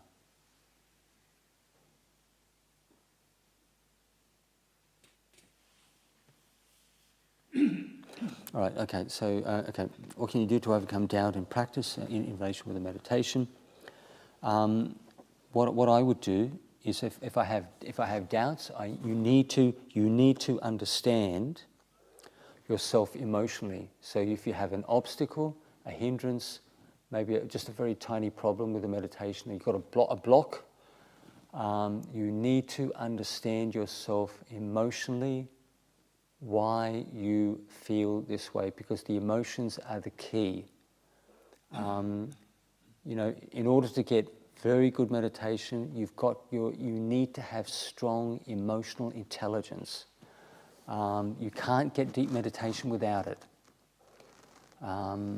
So, myself as an example, if I had lots of doubts and I was getting deep meditation and I started to get frightened, scared, I'm not familiar, this is starting to worry me, and then I pull back and I withdraw from the meditation, and then maybe I start to go in a little bit more deeply, then I start to get apprehensive, worried, then I pull back. You've got to take each feeling, and you need to understand that feeling as best as you possibly can. You explore, say for example, if I was apprehensive, it could be. We say the word doubt, but I could have 4 or 5 feelings within that category. I'm apprehensive. Why do I feel apprehensive? What is it connected with, and when and how?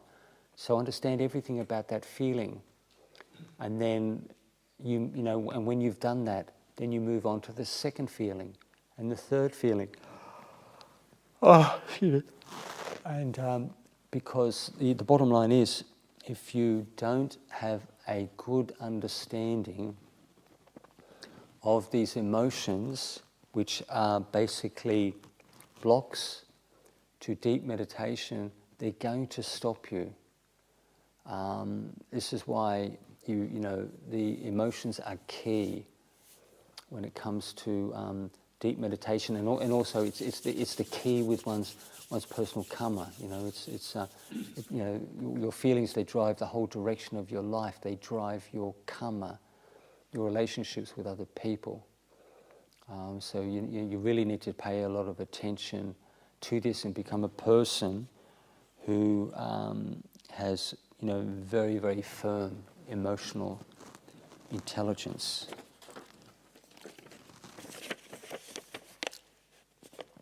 Do you remember any of your past lives? Oh, not really, nothing. I mean, there are the monks. The monks have rules with this type of thing as well. They can't, even if they know it, they can't state it. If you lie to another monk, you lie to a lay person, you're basically finished as a monk. If you tell the truth, it's still an offence. You can tell the truth to other monastics, but to lay disciples, it's like a middle level offence.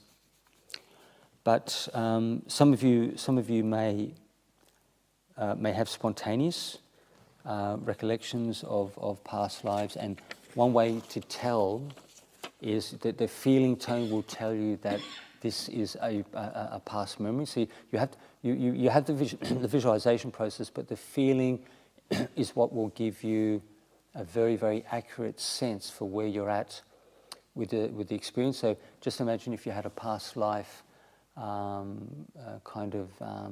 sequence, like a sequence of events, maybe a dream process. The feeling will give you a sense for who you were, where you were at, relationships with other people, what you were going through, and also in addition, the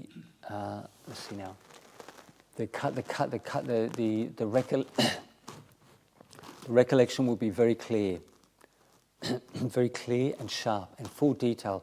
The colours will be very clear and precise. It's not like half dreamy state with blotchy colours and people I can barely remember.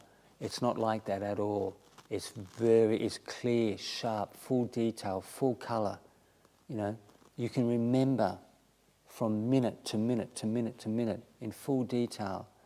So this is the difference between maybe some kind of like a dream, like a normal dream that you might have, and then these very, very detailed recollections and memories that one can have, which can be induced by samadhi. You can go into a dream state with samadhi. The samadhi that you have can basically pull a past life experience, maybe a very, very notable or very prominent experience. Samadhi has the ability to pull the memory from deeper down in the mind, which is not readily accessible, and then bring it up into awareness for your contemplation. How to forgive a family member for a childhood abuse and violence, and the same in an adult years, please. What would I do?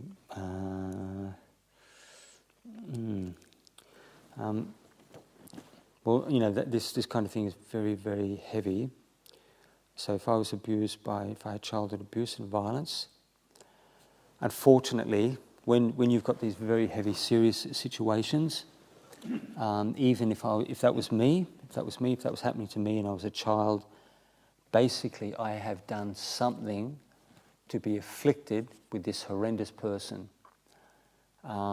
This sounds quite maybe unsavory, and it's quite unpleasant. But a child does not get physically and sexually abused. It's not born into a family. It's not placed in conditions where they're physically and sexually abused by just like bad luck, or the what would you call it? The flip, the flip of a coin of the or the spontaneous placement of the decision of the universe. The person must have done. They're only a child, and they're completely harmless, but they're being predated on by this maniac, this predator.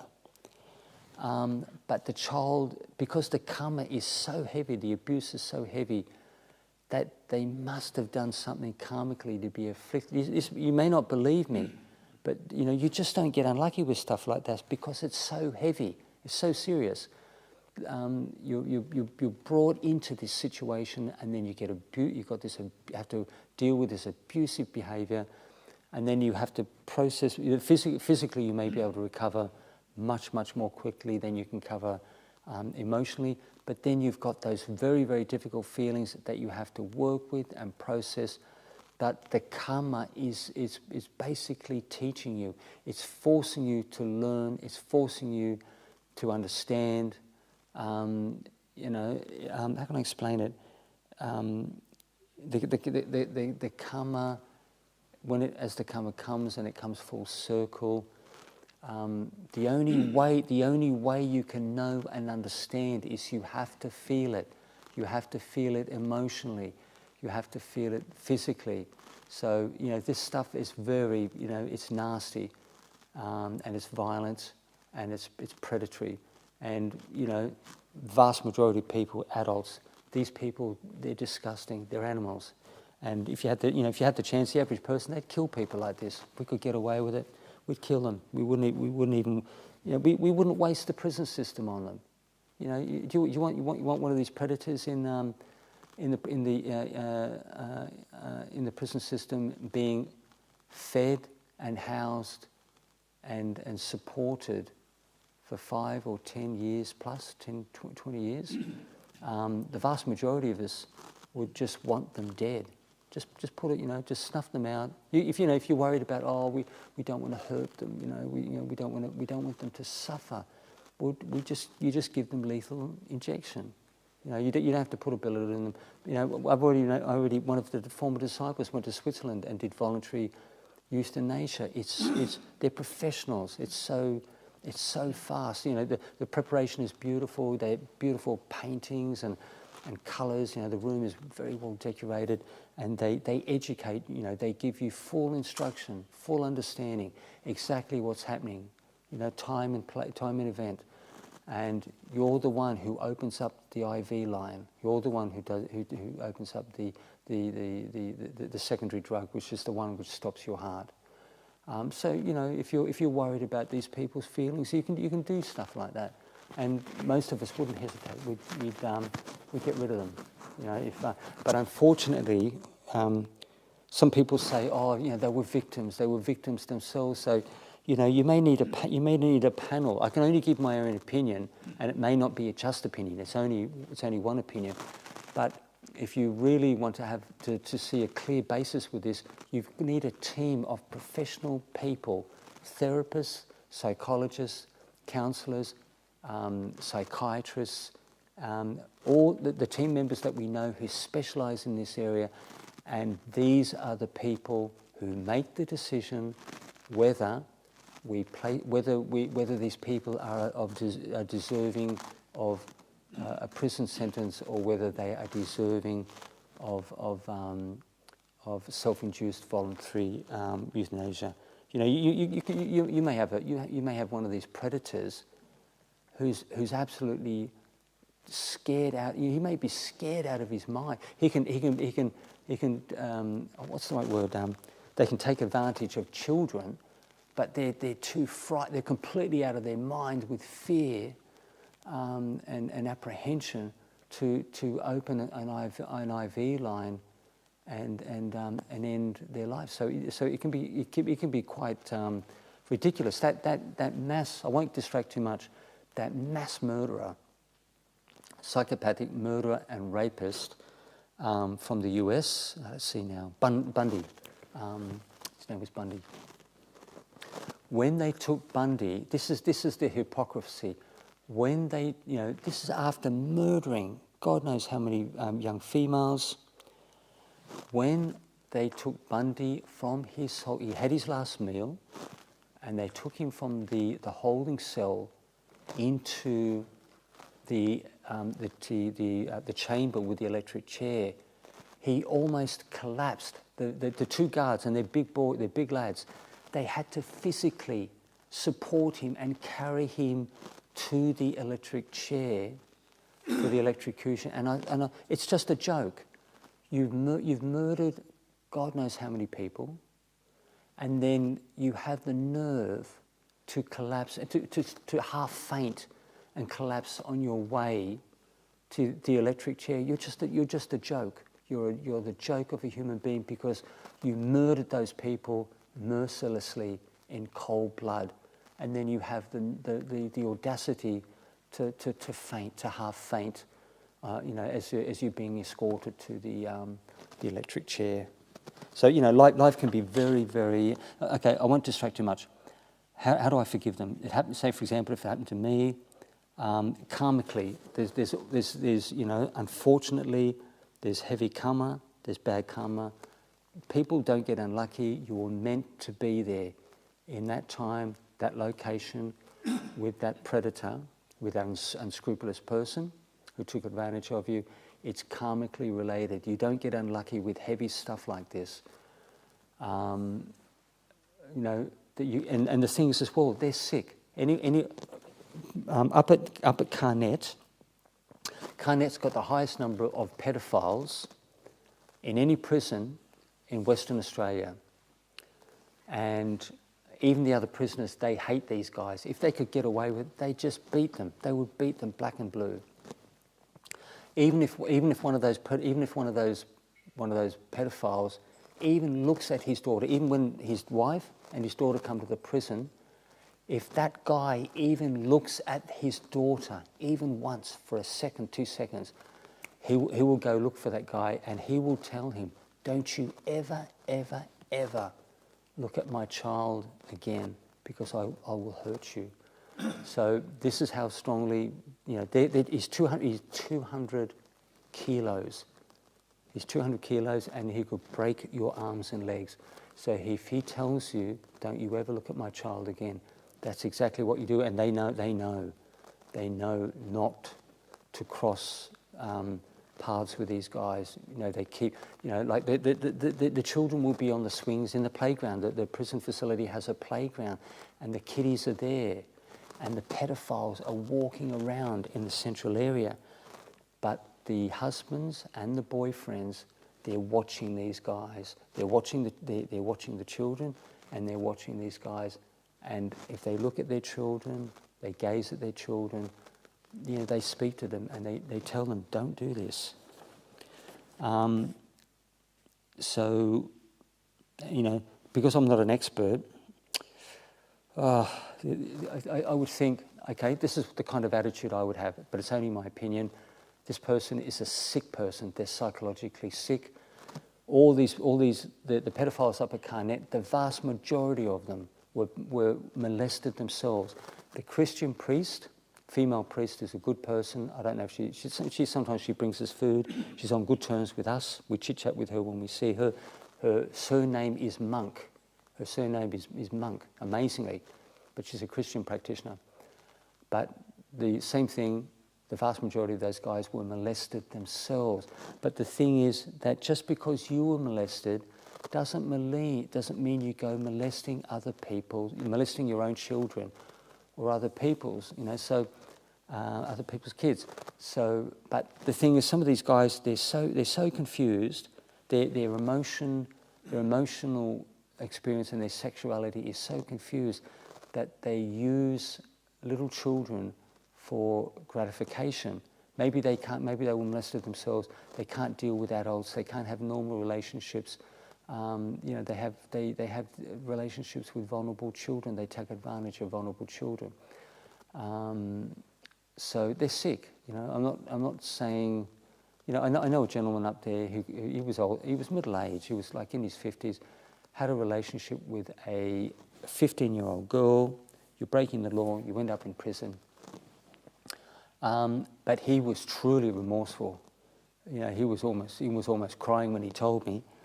And he knew he made a very, very big mistake, and he really, really felt it. He's a fairly decent person. I'm pretty sure he would never ever touch a young person again. But you'll get some people. These people are so sick. They will state. They will go out and they will do it again. They will look for schoolgirls. They will look for young people, 13, 14, 15 years of age, and they will do it again. So they're sick, disturbed people you've got to look at them. That's the way they are. They're troubled. They've got problems, and so you think, what kind of life do they have? Why would a person be like that and have that kind of behavior? If I went through something like that and I still had the trauma, I would talk to a person who specializes not in both pedophiles. That's one person. It may be a specialty. Pedophiles are a specialty, and then there's another therapist who's a specialty, who's a specialist in child abuse victims. So you get both sides of the coin, so you can relate to it. You can understand what's happening on both sides, and you can relate to it. I'm not saying it's an easy thing. It's one of the worst things to go through. And even ladies, when they're 60, even they're 65, they've still got the trauma. They still get affected by this stuff. When the father, is neglectful, doesn't pay attention to them, he ignores them. They've got 4 brothers, and he pays. He puts attention and spends time with the brothers, and he ignores his only daughter, and she grows up, and she's very, very unhappy about this.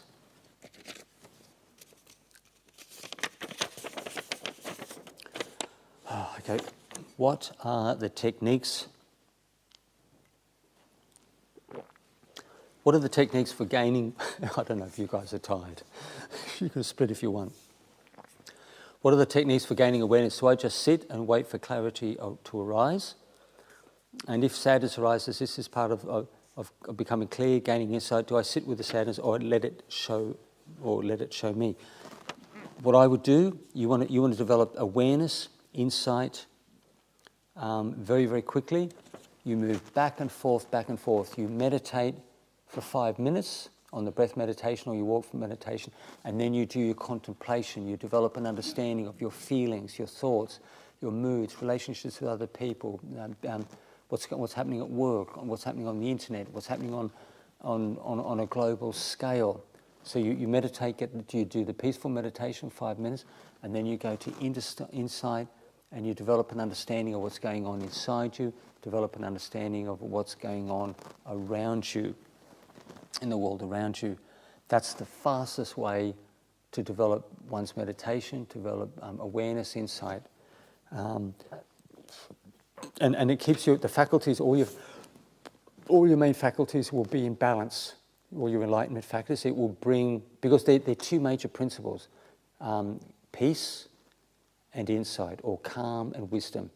2 major principles, and all your faculties, your 37 enlightened factors, it will bring them into balance. So this is why this very simple principle can have far-reaching effects. And if you feel sad, don't let that feeling just pass you by.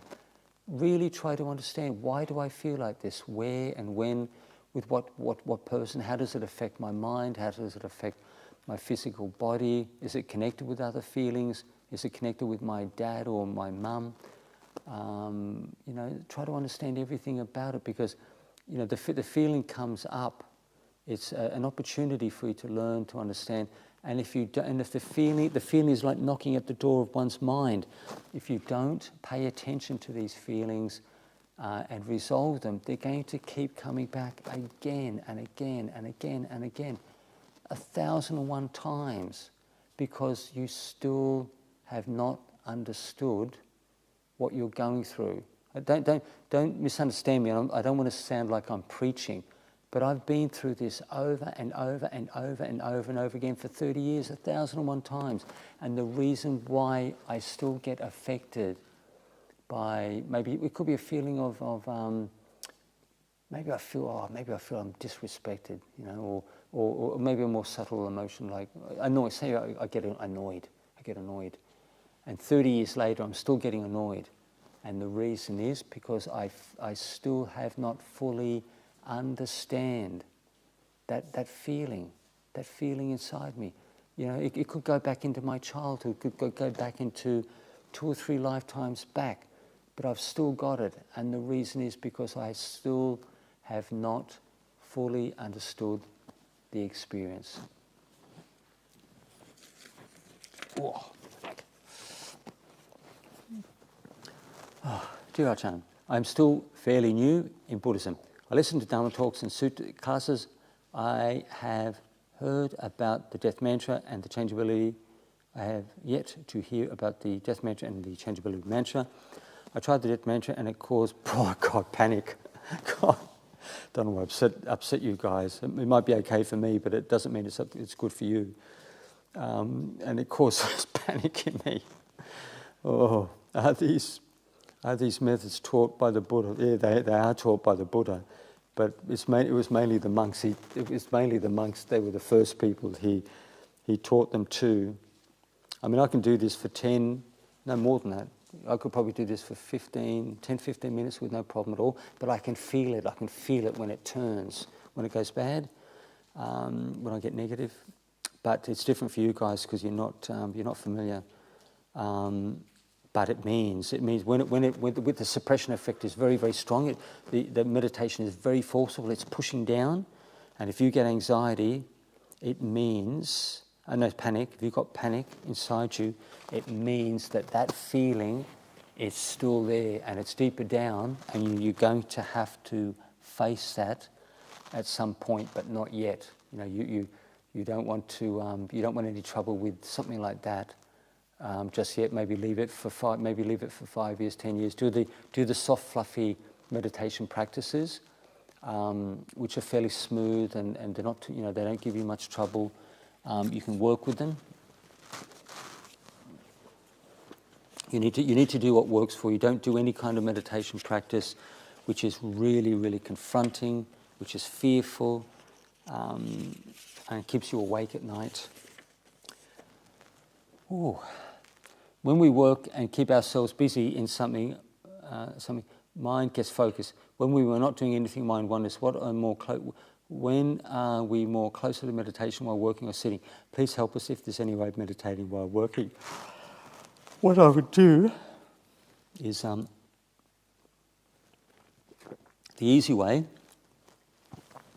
to stay focused when you're working is keep your eyes on everything you do. So whether you're washing dishes, whether you're doing a project, whether you're watching over the children, gardening, absolutely everything, driving a car, keep your eyes on everything you do. And if you really want to develop the sharp mindfulness in daily life, do that one mantra, that changeability mantra, once every couple of minutes. Just one time every couple of minutes, and do it all day, 18 hours a day, 7 days a week. And if you want to see your meditation really improve, if you want, if you want to see that background stillness and the mindfulness, because it definitely you get closer and closer. With that, even you think you might think it's absolutely useless. How can you possibly get a state of meditation? But I know for a fact I've done this for a long, long time. And I get quite good results with it. So you should definitely give it a spin. Give it a spin for like a week, and then see what you think. So that will keep you closer to the present moment. It will stop you getting so distracted.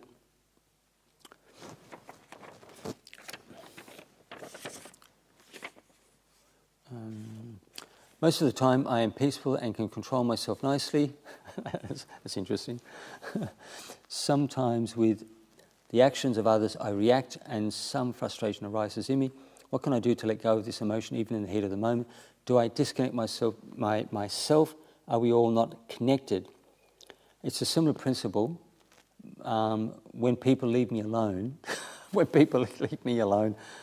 I'm quite peaceful. But when I say, for example, you could have other monks in the monastery who push your buttons, and then you might get annoyed. But the thing is that this person says frustration arises in me when they get affected. But it is the same thing. You have to understand what that frustration is, how it feels, where it's coming from, who it's connected with.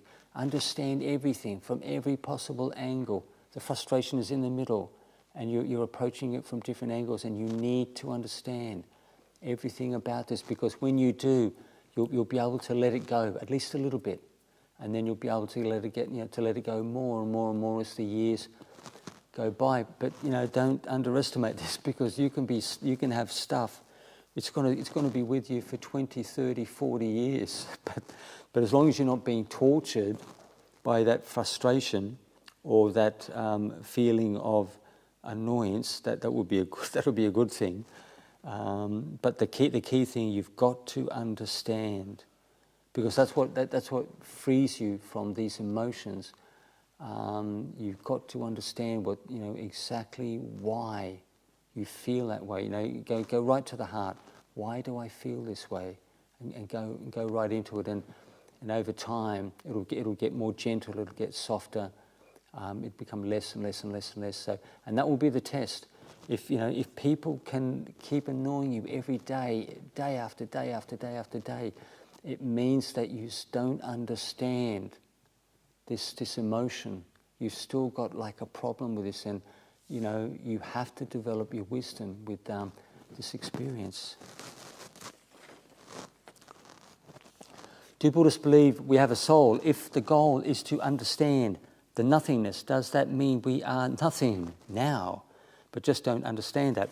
Do Buddhists believe we have a soul? So the Buddhist believes in no soul. They believe in no self. So the Christian people believe that you have like an enduring entity. You have like a little spark of God, a little part of the Almighty inside you. Which is quite a nice ideal. It's quite impressive actually. My best friend is Christian in lay life, and I would never, ever, ever tell him that he was wrong, because our friendship, we had a very strong friendship for a long, long time, and I would trust that guy even as a Christian people, I would trust him to a very, very extensive degree. So we don't have a soul. We believe in anatta, non-self, emptiness, the absolute emptiness of personality and the universe on an ultimate level. That's what we believe. If the goal is to understand that nothing exists, does that mean that we are nothing now but don't understand that? But you haven't reached that point. You may be here, but you need to get there. But you have to go into your personality, into all your thoughts and feelings, all your moods, the 1,000,001 things that make you up. You have to go into all this stuff before you reach that state of emptiness. So there's no shortcuts. There's no fast track. If you've got incredible samadhi, if you've got the jhanas, so like if you've got jhanas within the first 5 years, even as a layperson, monastic, you are very, very special. You're the kind of person who will get enlightened unconditionally. If you can do jhanas in 5 years, you will get enlightened 100% in this life, easily, without sweat, without even sweating, with proper instruction. So it's a matter of we really don't know that. We really don't feel that. You have to. This path is experiential. You have to teach oneself. You just can't clear away all this dust and these obstructions and these obstacles. You have to go through all this stuff. One of the senior monks from in Europe called it purification the words were purification by fire, because it's hot and it hurts you and it burns you and it makes you suffer to a degree. So. But you just try to do your practice in a way that you can basically handle, that you can maintain for 10, 20, 30 years. The way you practice now, if you can do that for a full 12 months without great difficulty, that means that you are really on track. You're in the ballpark. What you're doing is actually working. It's balanced. It's stable. You'll do well.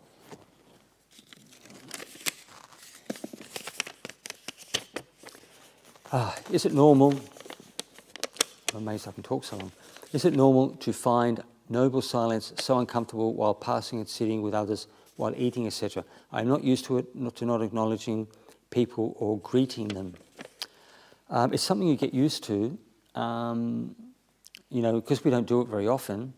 But the thing is, in the Christian monasteries, they're really, they do noble silence more than our monks do, and they'll tell you off. If you start talking, you get told off. So even the Christian monks are really big on silent seclusion. On retreat, it all depends what you're comfortable with. You maybe have a quick word. You're encouraged not to chit chat, not to talk too much, not to distract people. You've got a weekend. It's not a lot. You might have 7 or 9 days, maybe a 9-day retreat. Some people, they give up their holidays for this retreat, so they don't want the bunny at the table with them or sitting next to them in the sun, chatting away and maybe talking about the weather or talking about how incredible this samadhi is and whatnot. So, you may need to talk just a little bit, but you've got to choose the right person, because some people essentially want to be left alone because they haven't got much time. They may have taken their holidays to come on this retreat, so they don't want people to spoil it for them. So they're more than pleased to, if you completely ignore them or you don't talk, you can just smile at them. You don't have to say anything. Just smile at them. Even most people would be quite happy. All the people on noble silence would be more than pleased by that, because they understand. They understand that that you have an inkling. You're aware of what they're doing. But that business, when you said you feel uncomfortable, you need to look at that feeling, that emotion, and you need to understand why you have that. So.